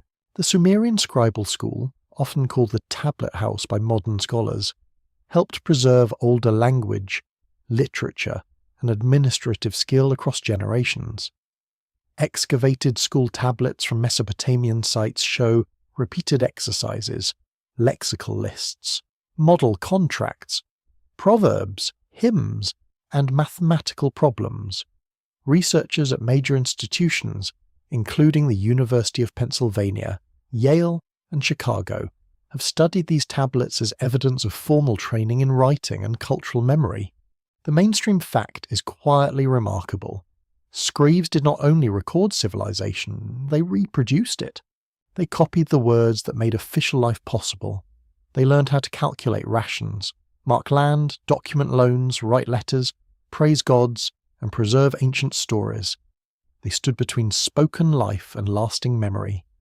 Without them, many kings would become dust without names, and many gods would lose their hymns. Without them, bureaucracy would suffer, which sounds like a mercy until you remember that grain still needs counting. You watch a boy press a wedge too deeply. The clay buckles around the mark. He freezes. The teacher notices. The room becomes a small weather system of dread. No lightning falls, only a correction. Perhaps a sharp word, perhaps a harder consequence. The boy smooths the surface and tries again. His hand learns what the mind cannot fully explain. Angle, pressure, spacing, sequence, breath. Writing enters the body through repetition. This is important for the lost sense. The school does not teach mystical perception directly. It teaches disciplined attention, A student must notice tiny differences between signs. One misplaced wedge can change a word, a number, a name, or an obligation. The eye becomes exact, the hand becomes obedient, memory becomes muscular. Over time, the student begins to feel the rightness of a line before consciously naming it. That feeling is a doorway in the old texts, many copied by later students. Fragments of sacred perception survive like seeds trapped in dry soil. A hymn speaks of divine radiance. A myth speaks of destiny fixed by command. A royal inscription speaks of a king chosen and strengthened. A proverb warns that careless speech can harm a life. The student may copy such lines before understanding them fully. Meaning passes through his hand before it settles in his mind. This is how cultures remember more than they know. A child copies a phrase because the curriculum requires it. A teacher preserves a line because teachers before him preserved it. A tablet survives because it was baked by accident, discarded in a corner, or buried in a destruction layer, centuries later. A scholar reads it under museum light and hears an echo no one planned to send. Ancient memory is full of accidents pretending to be destiny. The scribal school remembered fragments of the wider sense even when daily experience may have changed. It kept older language alive after Sumerian itself became less commonly spoken. Students learned a prestigious, ancient tongue tied to religion, scholarship, and identity. In that act, they entered a layered world. Their present speech belonged to one time. Their written exercises opened another. Language became a chamber beneath the city. Imagine a student copying an old line about the gods establishing order. He may not feel what the first singers felt. He may not know the ritual setting that once gave the phrase its weight. Still, the line survives. Its shape continues. Its rhythm keeps a path open. The old sense becomes less like a living forest and more like a pressed leaf inside a book. Fragile, flattened, but recognizable. An open scholarly debate gathers around the purpose and reach of scribal education. Some researchers emphasize its practical role in administration and economic management. Others explore its literary and intellectual dimension, where copying old works created a shared elite culture. A further question asks whether scribal traditions preserved religious ideas long after their original contexts had shifted. The debate matters because schools can conserve meanings while also changing them. Copying is never neutral. Each generation receives the past with tired hands and local worries. A line once sung in ritual may become a classroom exercise. A myth once tied to festival may become a literary masterpiece. A phrase once felt in the body may become a difficult translation problem. Preservation saves the words, but sometimes separates them from the full atmosphere that made them breathe. You can sense that separation in the room. The students copy descriptions of temples while sitting in a school. They copy names of distant cities they may never visit. They copy divine titles with aching wrists and hungry stomachs. The sacred enters them through study, but also through fatigue. This is not a romantic candlelit academy where everyone whispers about eternity. It is hot, strict, repetitive, and probably smells of clay, sweat, reed mats, and adolescent misery. Still, wonder survives discipline. A student lifts a tablet to compare his work with the model. Lamplight catches the wet wedges. For a moment, the signs look like tiny footprints crossing a plain. They carry names from before his grandparents, before his city walls were repaired, before the current ruler was born.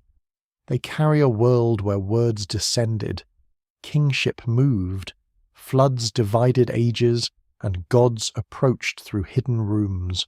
The boy may not call this mystery. He may call it homework. That is often how the deepest inheritances survive. They hide inside tasks no one feels romantic about.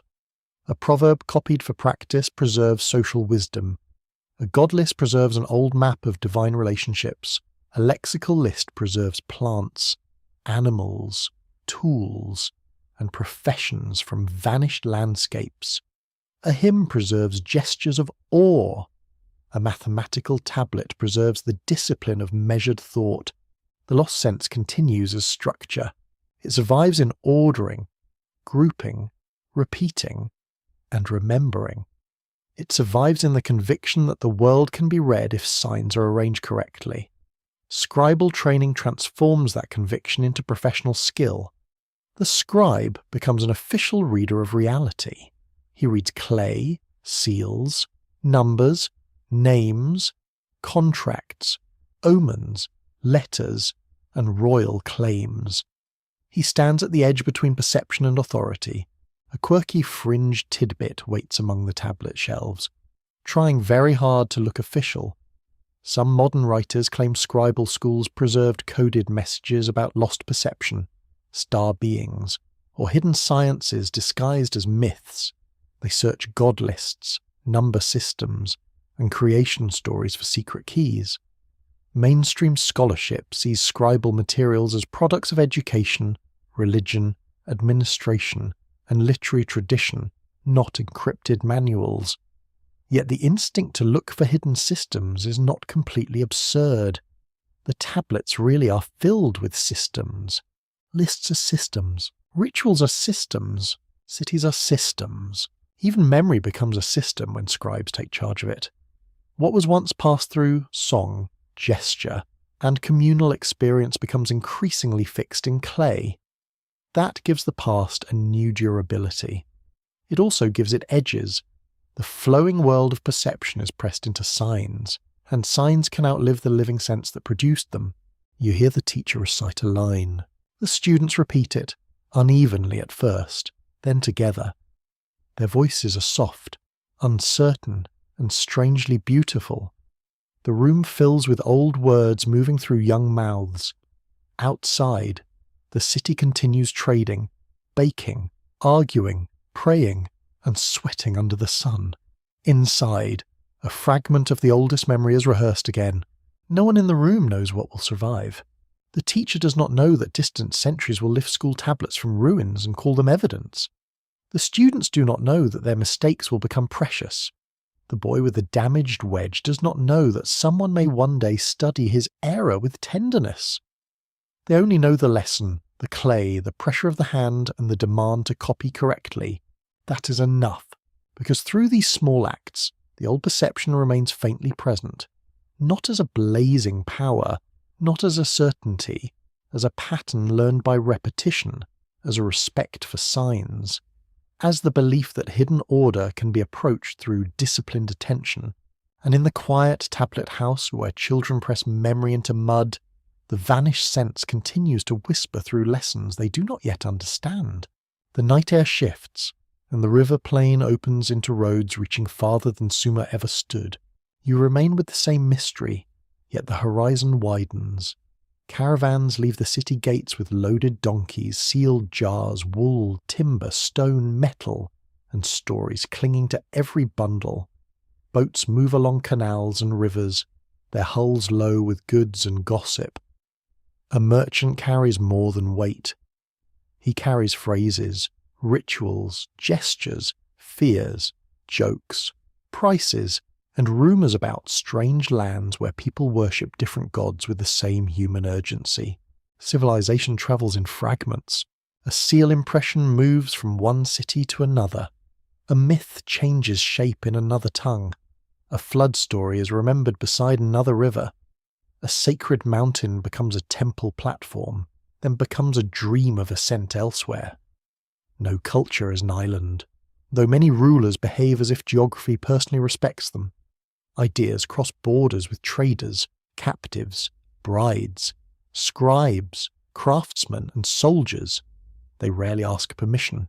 Beyond Mesopotamia, ancient societies also imagined perception as wider than the ordinary senses. Egypt, Anatolia, the Levant, the Indus region, and later Mediterranean worlds all preserved traditions of sacred presence, omens, dreams, royal aura, temple power, and meaningful alignment between sky and earth. These parallels do not prove a single lost faculty. They do suggest a shared ancient habit of reading reality as layered, responsive, and alive with signs. That matters. In Egypt, the Nile Valley offers another kind of world. The air is dry, bright, and edged with desert. Black soil lies along the river like a narrow promise between vast fields of sand. Temples rise with stone columns, shadowed chambers, painted ceilings, and long processional ways. The scent is different there. Less river marsh, more dust, resin, linen, sun-heated stone, and the faint sweetness of offerings left before divine images. Egyptian religion imagined the world as maintained through order, balance, ritual, kingship, and repeated sacred acts. Records from temple walls, tomb inscriptions, and religious texts show that the pharaoh was not merely a political ruler. He served as a mediator between human society and divine order. Scholars at Oxford, Yale, and major museums have long studied how Egyptian kingship joined ritual performance, cosmic balance, and earthly authority into one system. The mainstream fact is clear. Ancient Egypt, like Sumer, saw civilization as something that must be maintained against chaos. The Nile's flood, the sun's daily return, the king's rituals, the temple's offerings, and the dead person's journey all belong to a pattern. Life was not random matter floating through time. It was arrangement. It was balance. It was repetition with consequences. The old sense appears differently there. It is not a Sumerian phrase wearing Egyptian clothes. It becomes an ability to feel order and disorder, purity and danger, sacred presence and forbidden space. A temple axis draws the body forward. Outer courts blaze with light. Inner halls grow darker. The sanctuary waits in silence. A person moves from public brightness into hidden depth, and the body learns that approach itself has meaning. Again, architecture teaches perception. A columned hall does not simply hold a roof.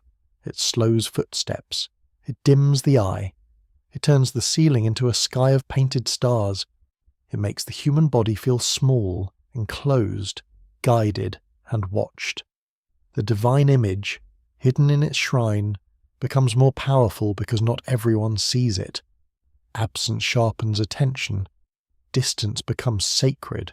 You have met this pattern in many forms, not as repetition, but as echo. In Mesopotamia, a temple platform lifts perception upward across a flat land. In Egypt, a stone temple draws perception inward through ordered darkness. In both worlds, sacred space stretches human attention beyond the immediate. It teaches the body to sense that meaning exists behind the visible surface. A quirky fringe tidbit drifts from the desert with its cloak full of stars.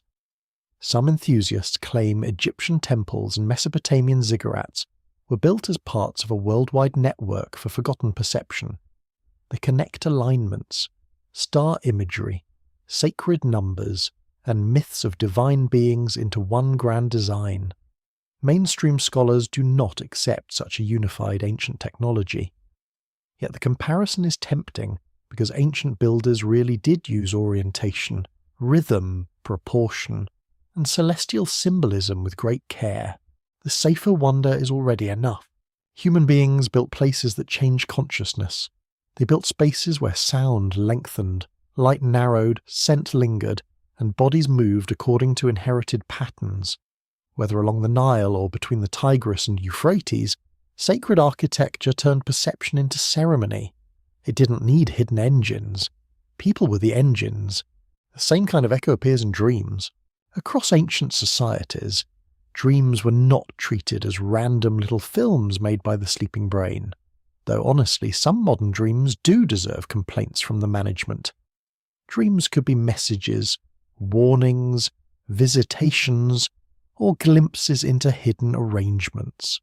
Mesopotamian texts include dream interpretation, and Egyptian records also preserve dream books and accounts of divine communication during sleep. The sleeping person became porous. The guarded mind opened. Yes, the lost sense becomes nocturnal. At night, ordinary sight loosens. Social roles soften. The body lies still while images arrive without command. Ancient people often treated this state as meaningful because it felt meaningful, A dream could carry fear before danger appeared. It could bring a dead person close. It could make a god present without temple walls. Modern science explains dreaming through memory, emotion, and neural activity. But explanation does not erase impact. Dreams can still wake you altered. A scholarly debate rests gently around ancient divination and dream interpretation. Some historians emphasize priestly systems that organized uncertainty into official knowledge. Others see divination as a practical response to risk in societies vulnerable to disease, war, weather, and royal decisions. Another view asks how divination shaped perception by training people to notice connections between events. The debate continues because omens were not marginal curiosities. They were part of serious decision-making. The omen is a cousin of the lost sense. It says the world can be read, the flight of birds, the shape of a liver, the pattern of oil on water, the timing of an eclipse, the cry of an animal, all may reveal hidden order. Sumerian and later Mesopotamian traditions developed immense omen collections, while other cultures built their own systems of sign reading. The methods differ, but the impulse is familiar. People want the unseen future to leave footprints, and often they find them, not always because the signs are true in a literal sense, sometimes because watching carefully creates readiness. A community trained to observe weather, animals, illness, political tension, and unusual events may notice dangers earlier. Ritual interpretation can be mistaken, but attention itself has survival value. The lost sense may hide inside the habit of watching. You look beyond Egypt toward other ancient worlds. In the Levant, sacred mountains and temple spaces gather stories of divine encounter. In Anatolia, storm gods stride through rock reliefs and royal rituals. In the Indus cities, whose script remains undeciphered, planned streets, water systems, seals, and ritual objects suggest another disciplined relationship between environment and meaning. Though much remains uncertain, each culture is distinct. Each deserves its own careful listening. Yet the broader human pattern remains visible. People built order where nature felt immense. People read signs where the future felt dangerous. People trained bodies to sense presence where the sacred seemed near. This does not mean all ancient societies remembered the same lost sense. It means that many lived inside worlds more densely meaningful than the modern imagination often allows. Their senses were not biologically different in any proven way. Their attention was cultivated through different landscapes, dangers, rituals, and silences. A desert teaches one kind of listening, a marshland teaches another. A mountain valley teaches another still. The old echoes cross the map because human vulnerability crosses the map. Flood, drought, birth, illness, death, hunger, rulers, strangers, and stars appear everywhere. So do temples, offerings, dreams, songs, and stories about beings who come near. The lost sense may have been humanity's shared effort to feel less alone in a dangerous cosmos, to read the world before it struck, to touch meaning before meaning vanished. The road fades under moonlight. A caravan fire burns low beyond the city. Someone tells a story learned from another land, and the listeners hear familiar fear in foreign clothing. The names of the gods change, the river changes, the stars turn in the same dark. A child falls asleep near bundled cloth, dreaming of places she will never see. Across the ancient world, the echoes continue moving, not as proof, as resonance. And in those distant temples, riverbanks, deserts, and dream chambers, humanity's vanished sense seems to stir again, wearing many names and answering to none. A glass case gleams under museum light, and the ancient tablet becomes strangely modern. You see it labelled, numbered, measured, photographed, and placed beside a card written in careful language. The clay no longer rests in a temple school, palace archive, or ruined house. It sits in controlled air, watched by cameras, studied by scholars, admired by visitors, and occasionally ignored by someone checking a message on a glowing screen. ancient mystery now shares a room with museum fatigue and comfortable shoes, this is where the story becomes difficult. The tablets are real, the cities are real, the rituals, kings, canals, temples, schools, and myths are real within the evidence available. Yet the idea of a lost sense stands at the edge of interpretation. It is not an object excavated from the ground. No archaeologist has lifted it from a trench, brushed a dust from its surface, and written a catalogue number. It must be inferred from language, practice, architecture, and human experience. That makes caution necessary. It also makes caution interesting. Modern archaeology is not a dull guard standing at the door of wonder. At its best, it is the slow art of not lying to yourself. It asks what can be shown, what can be compared, what can be dated, what can be translated, and what remains uncertain. A broken tablet cannot be made whole by desire. A strange phrase cannot be forced to confess a secret it never held. The past is not a private theatre where every shadow agrees to become evidence. Still, shadows matter. Scholars have built the modern understanding of Sumer through excavation, philology, anthropology, environmental study, and comparative history. Major research institutions in the United States and Europe have studied cuneiform tablets.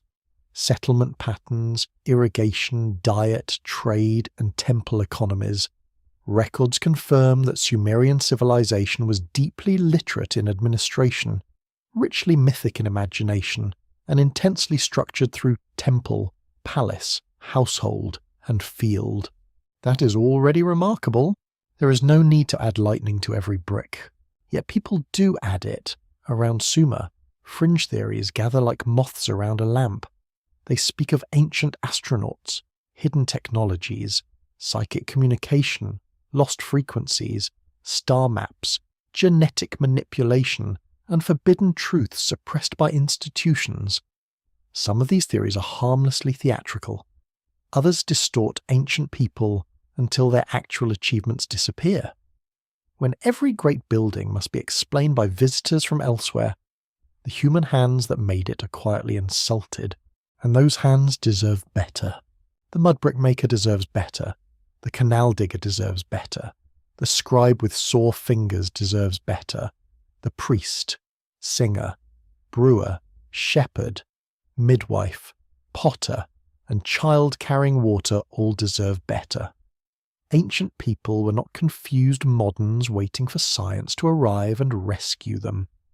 They were also not supernatural machines glowing in the dark. They were human beings living inside systems of meaning different from yours. That difference is enough to unsettle the room. An open scholarly debate lives within the question of experience. Can archaeology recover not only what people did, but how the world felt to them? Some researchers are cautious, focusing on material evidence and avoiding inner life beyond the text.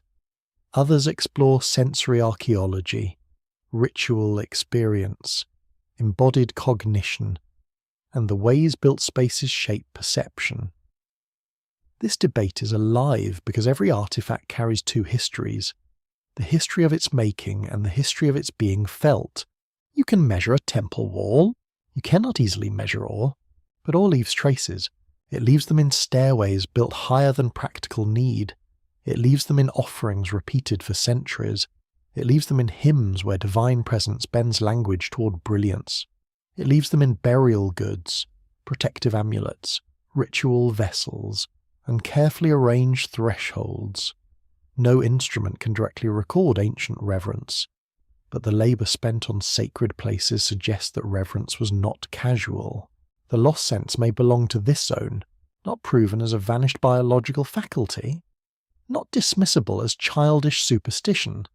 It belongs to the human capacity to experience meaning bodily.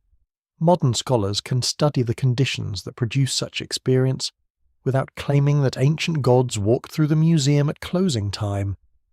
Although, if they did, one hopes they would respect the floor polish. You move along the display case. A seal shows a procession, a plaque shows a banquet, a tablet lists rations. Another preserves a mythic passage. Each object is modest until attention gathers around it. The ration tablet seems practical, but it reveals labour, hierarchy, diet, and economy.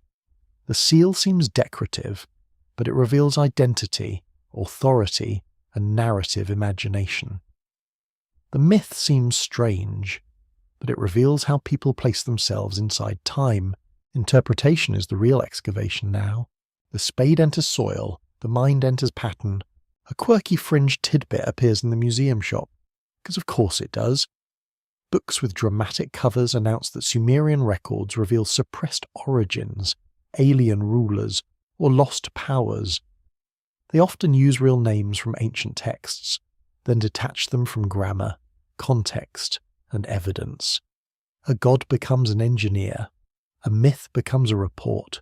A poetic image becomes a machine part. It is thrilling, neat, and usually wrong. But the popularity of such theories reveals a hunger. People sense that official modern life has made the world smaller. Many want the past to restore vastness. They want tablets to whisper that humanity was once more perceptive, more connected, more mysterious, less boxed in by fluorescent ceilings and passwords. That longing should not be mocked too quickly. It may be misguided in its claims, but truthful in its discomfort. Something has narrowed. Perhaps not a secret organ, but attention. Perhaps not cosmic communication, but relationship. Perhaps not ancient superhuman ability, but a slower way of living inside signs. Scholarly skepticism protects the past from fantasy, while fringe curiosity sometimes protects wonder from becoming sterile. The problem comes when either side becomes too proud of itself. Skepticism without imagination turns ancient life into storage units and footnotes. Imagination without discipline turns evidence into fog. Between them lies the better path, careful, patient, and open to strangeness without surrendering honesty. That path suits the tablets. They are disciplined objects carrying strange worlds. They demand grammar, dating, context, comparison, and humility. They also demand the willingness to let foreign meanings remain foreign. You do not honour Sumer by making it modern. You honour it by allowing it to remain difficult, practical, sacred, funny, harsh, poetic, and unfinished. The lost sense survives best there. In uncertainty, you stand before a translated line about divine command or ancient kingship. The words have been passed through broken clay, dead languages, scholarly debate, museum cataloguing, and modern imagination. What reaches you is not pure. Nothing in history reaches as pure, yet it still carries pressure. Something ancient presses lightly against your attention. You feel the gap. The gap is not failure. It is the space where interpretation breathes. Historians argue there, archaeologists refine evidence there, philologists change a translation there, dreamers wander too far there and sometimes need to be brought gently back before they start selling star maps. But without the gap, the past would become flat. Every answer would close a door. The tablets do not close the door. They keep it half open. Modern research can explain many pieces of the mystery. Divine presence can be studied as ritual practice. Omen reading can be studied as a system for managing uncertainty. Temple architecture can be studied as social power and sensory design. Myths of creation can be studied as theology, labour ideology, and cultural memory. Each explanation is useful. None entirely dissolves the feeling that ancient people inhabited meaning differently. That feeling is not proof. It is an invitation to careful attention. You leave the case and the room grows quieter. Behind glass, the tablet remains under soft light, neither magical nor empty. It is a human object, made by a hand, held by history, interpreted through discipline, surrounded by longing. It does not reveal a secret in the simple way people sometimes crave. It does something slower. It makes you notice what modern certainty cannot quite hold, that the human mind is trained by its world, that perception is shaped by ritual, labour, danger, language, and silence. That ancient people may have felt presence, order, and warning with a strength difficult to reconstruct. That skepticism and wonder can sit together without devouring each other. And in the strange margins between scholarship and longing, the lost sense remains neither proven nor erased. The museum light fades, and the question turns inward, toward the quiet room where you are listening, not the ancient city now, not the archive, the temple, or the riverbank.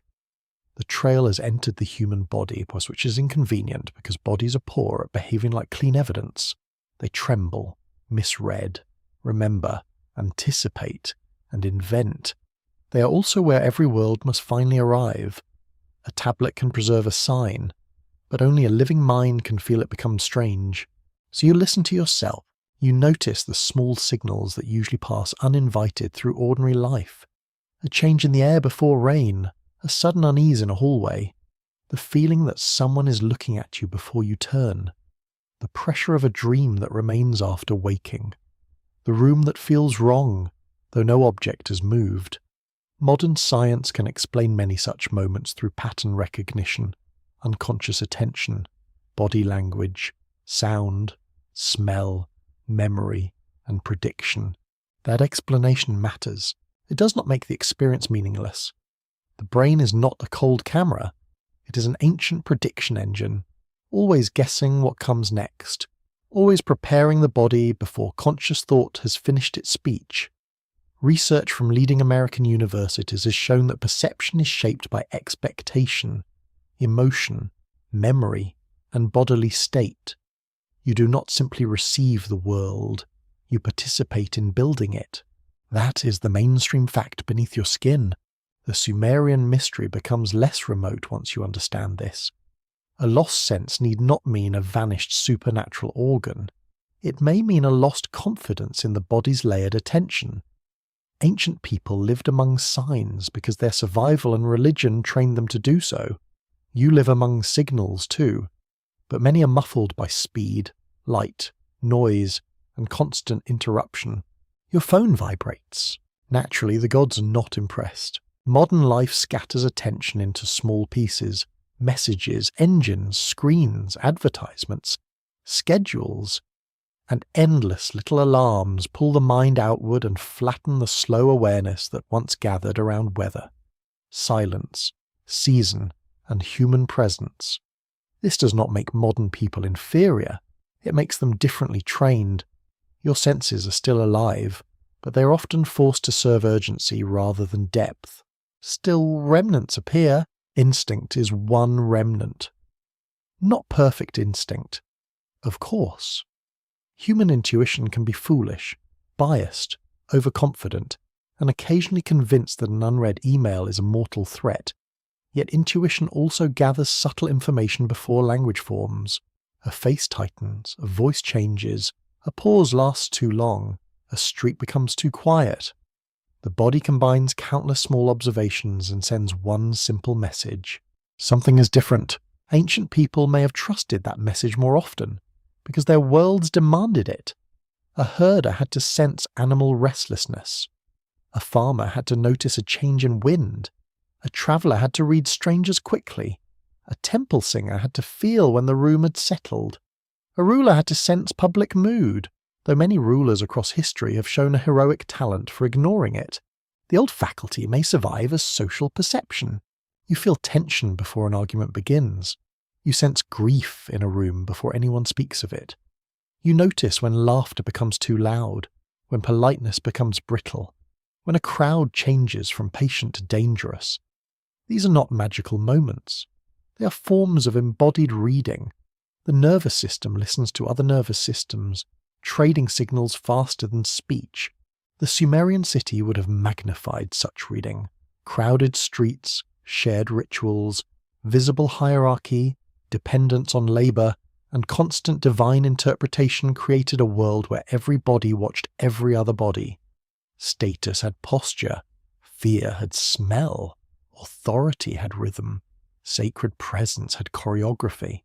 To live there was to read people and places together. Déjà vu offers another faint echo. You enter a moment and feel it has already happened. The sensation is brief, uncanny, and stubbornly difficult to describe. Neuroscience offers explanations involving memory processing and recognition errors. Those explanations are plausible, and they do not remove the oddness. For a heartbeat, time folds. The present seems to carry an older layer. Ancient people, trained to sense patterns in time, might have treated such moments as meaningful thresholds. Dreams carry the strongest trace. At night, your mind builds cities without engineers, faces without invitations, and warnings without visible cause. You wake with emotion before narrative. You may forget the images while keeping the atmosphere. A dream can leave the day altered, even when you know it was made by sleep. This is exactly the kind of experience ancient cultures often placed inside sacred interpretation. The dream feels received, not invented. A council of scholars would be cautious here. Some would stress that dreams reflect memory, emotion, stress, and neural activity. Others, working in cultural history, would observe that societies teach people how to value dreams, remember them, narrate them, and act upon them. The open scholarly debate is not whether ancient dreams were literal messages by modern standards. It is how dream traditions shaped waking perception, and how deeply people experience sleep as contact with hidden order. The debate is gentle but important. A dream ignored becomes private weather. A dream interpreted becomes social fact. In ancient Mesopotamia, a troubling dream might call for ritual response, consultation, or reflection. In your life, it may become a story told over coffee, then dismissed.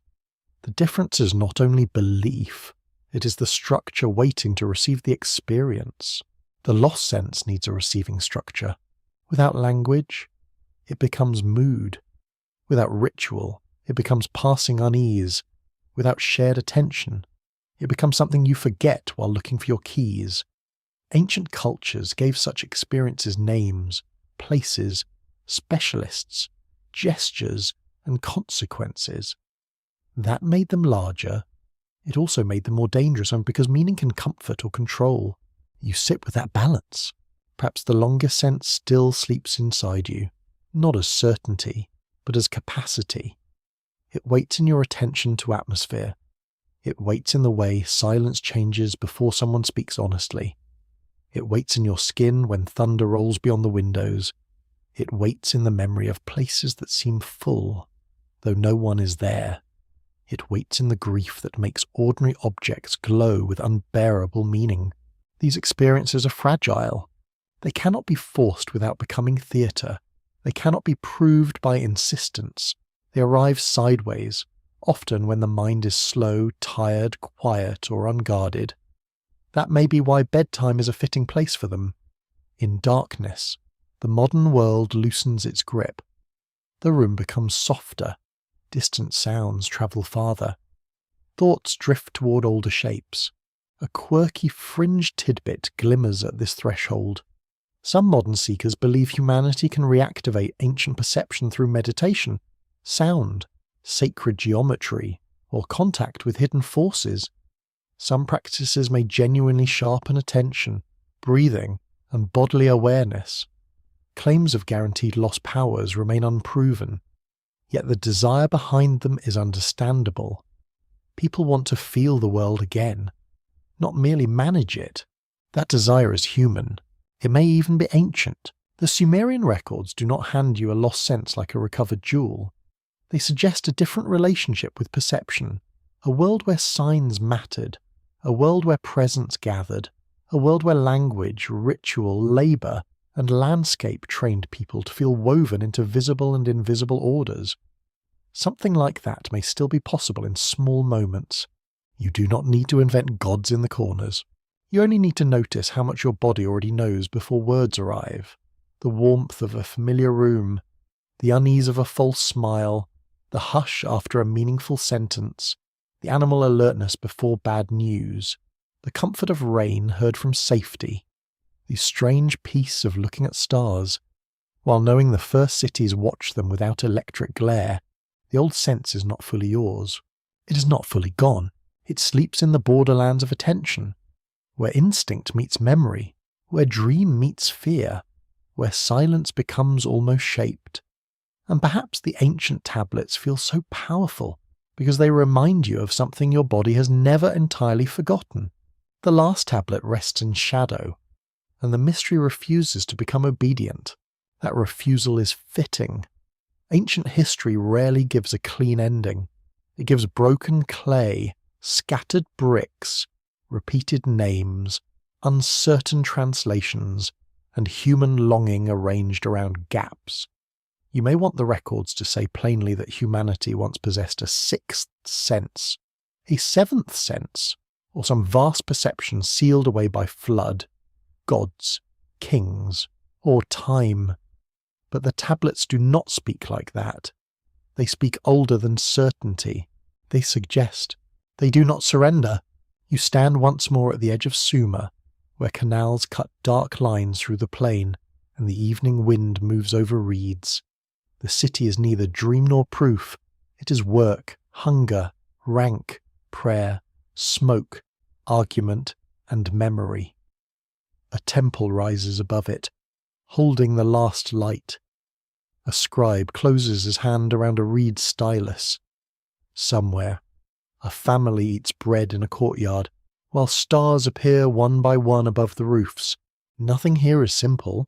Records confirm that Sumerian civilization left some of the earliest known written archives, including economic tablets, school texts, royal inscriptions, hymns, and mythic compositions.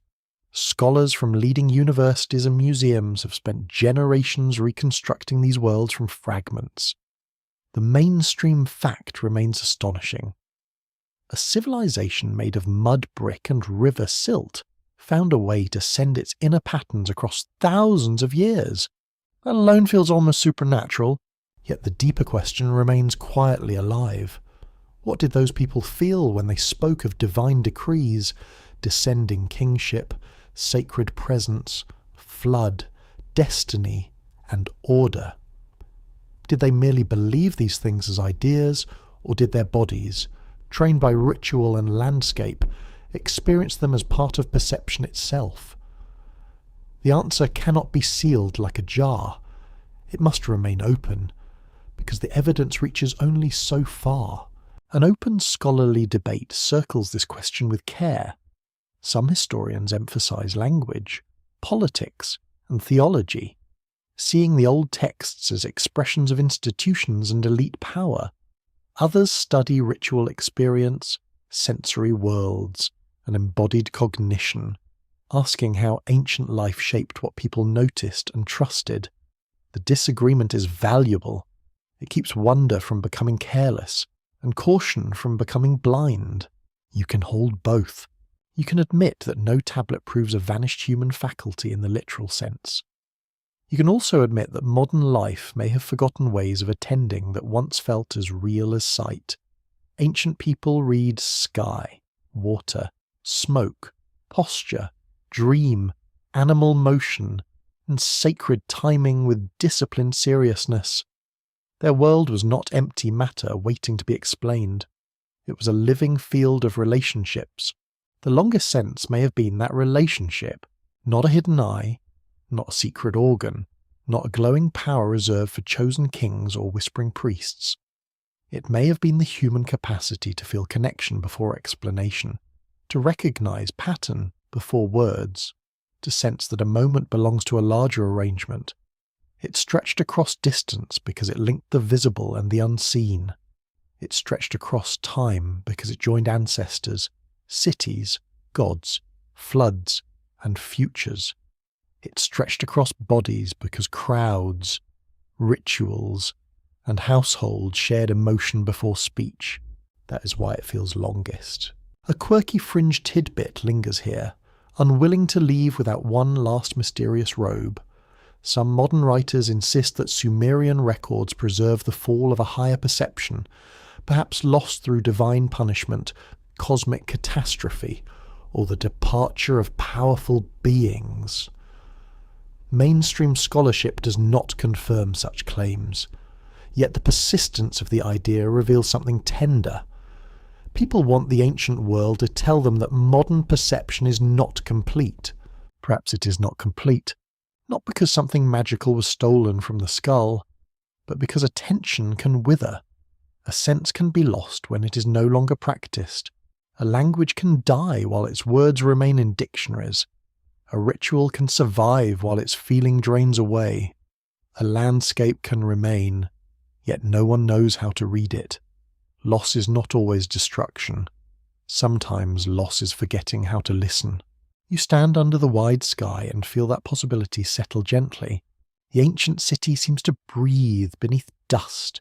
Its workers are gone. Its kings are gone. Its temple songs have faded into signs, and its signs into translations. Still, something remains unfinished in the record. The clay preserves not only information but posture. It teaches you to lean closer. It asks you to slow down, to let ambiguity have weight, to notice how much human life has always depended on what cannot be fully seen. The lost sense may have faded when memory moved outside the body.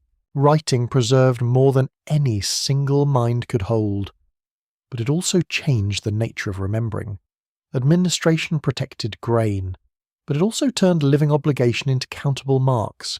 Temples gathered ore, but also organized it through offices, schedules, and gates.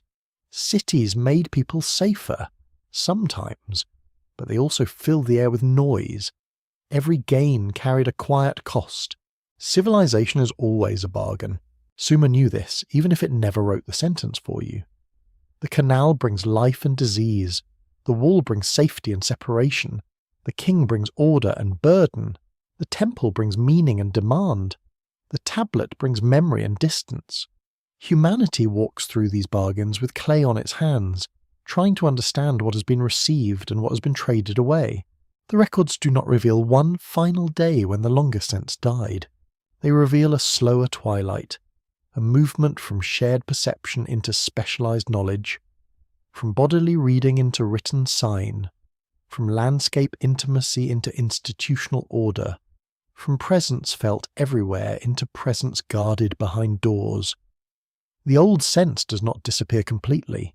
It retreats into ritual, dream, instinct, poetry, and the uneasy silence before change. You still meet it there. You meet it when a place feels heavy with history. You meet it when a room changes before a truth is spoken. You meet it when the night seems wider than your thoughts. You meet it when ancient words, translated from broken clay, create a feeling no modern explanation fully cancels, a feeling that the human story is older, stranger, and less finished than comfort allows. Perhaps that is the hidden truth. Not that Sumer gives a simple answer, but that Sumer reminds you how much has been narrowed. The first cities did not merely build walls and temples. They built worlds of attention. They trained bodies to sense order, presence, danger, duty, and sacred distance. Some of that training has vanished. Some of it sleeps. Some of it waits inside ordinary perception, quiet as a seed under dry earth. The last light leaves the temple wall. The canal darkens. The scribe sets down his reed. The tablet remains, holding marks that once belonged to breath, hand, and fear. It does not solve the mystery for you. It only keeps the door from closing. The lost sense remains unproven, undismissed, and faintly alive in the space between evidence and experience. And perhaps, as the old city sinks into night, the story is not yet complete. Now the scene softens. You no longer need to search the clay for answers. The ancient river can flow without being understood. The reeds can move in the night wind, touching one another with small, patient sounds. The temple can stand in darkness, not as a question to solve, but as a shape resting beneath the stars. Let the workers go home. Let the scribes cover their tablets. Let the priest close the quiet door. The city becomes distant now, as if seen through warm smoke. Its courtyards dim, its lamps tremble, its voices become lower, then fewer, then almost gone. The sky widens over the flat land, and the old constellations return to their places with no hurry at all. You breathe slowly. Whatever humanity lost, you do not have to recover it tonight. Whatever the tablets hide, they have waited for thousands of years, and they can wait a little longer. Your task is only to rest inside the mystery without forcing it to speak. Some truths arrive by daylight. Others come only as a feeling, gentle and unfinished. The clay cools. The river keeps moving. The dust settles over the sleeping streets. If some ancient sense still lives within you, let it sleep too. Let it curl quietly beneath thought, beneath memory, beneath the need for certainty. Let it become only calm attention, soft as darkness, steady as breathing, old as the first hands that pressed signs into mud, and somewhere far behind the night Sumer remains beneath the earth, silent, patient, and almost listening.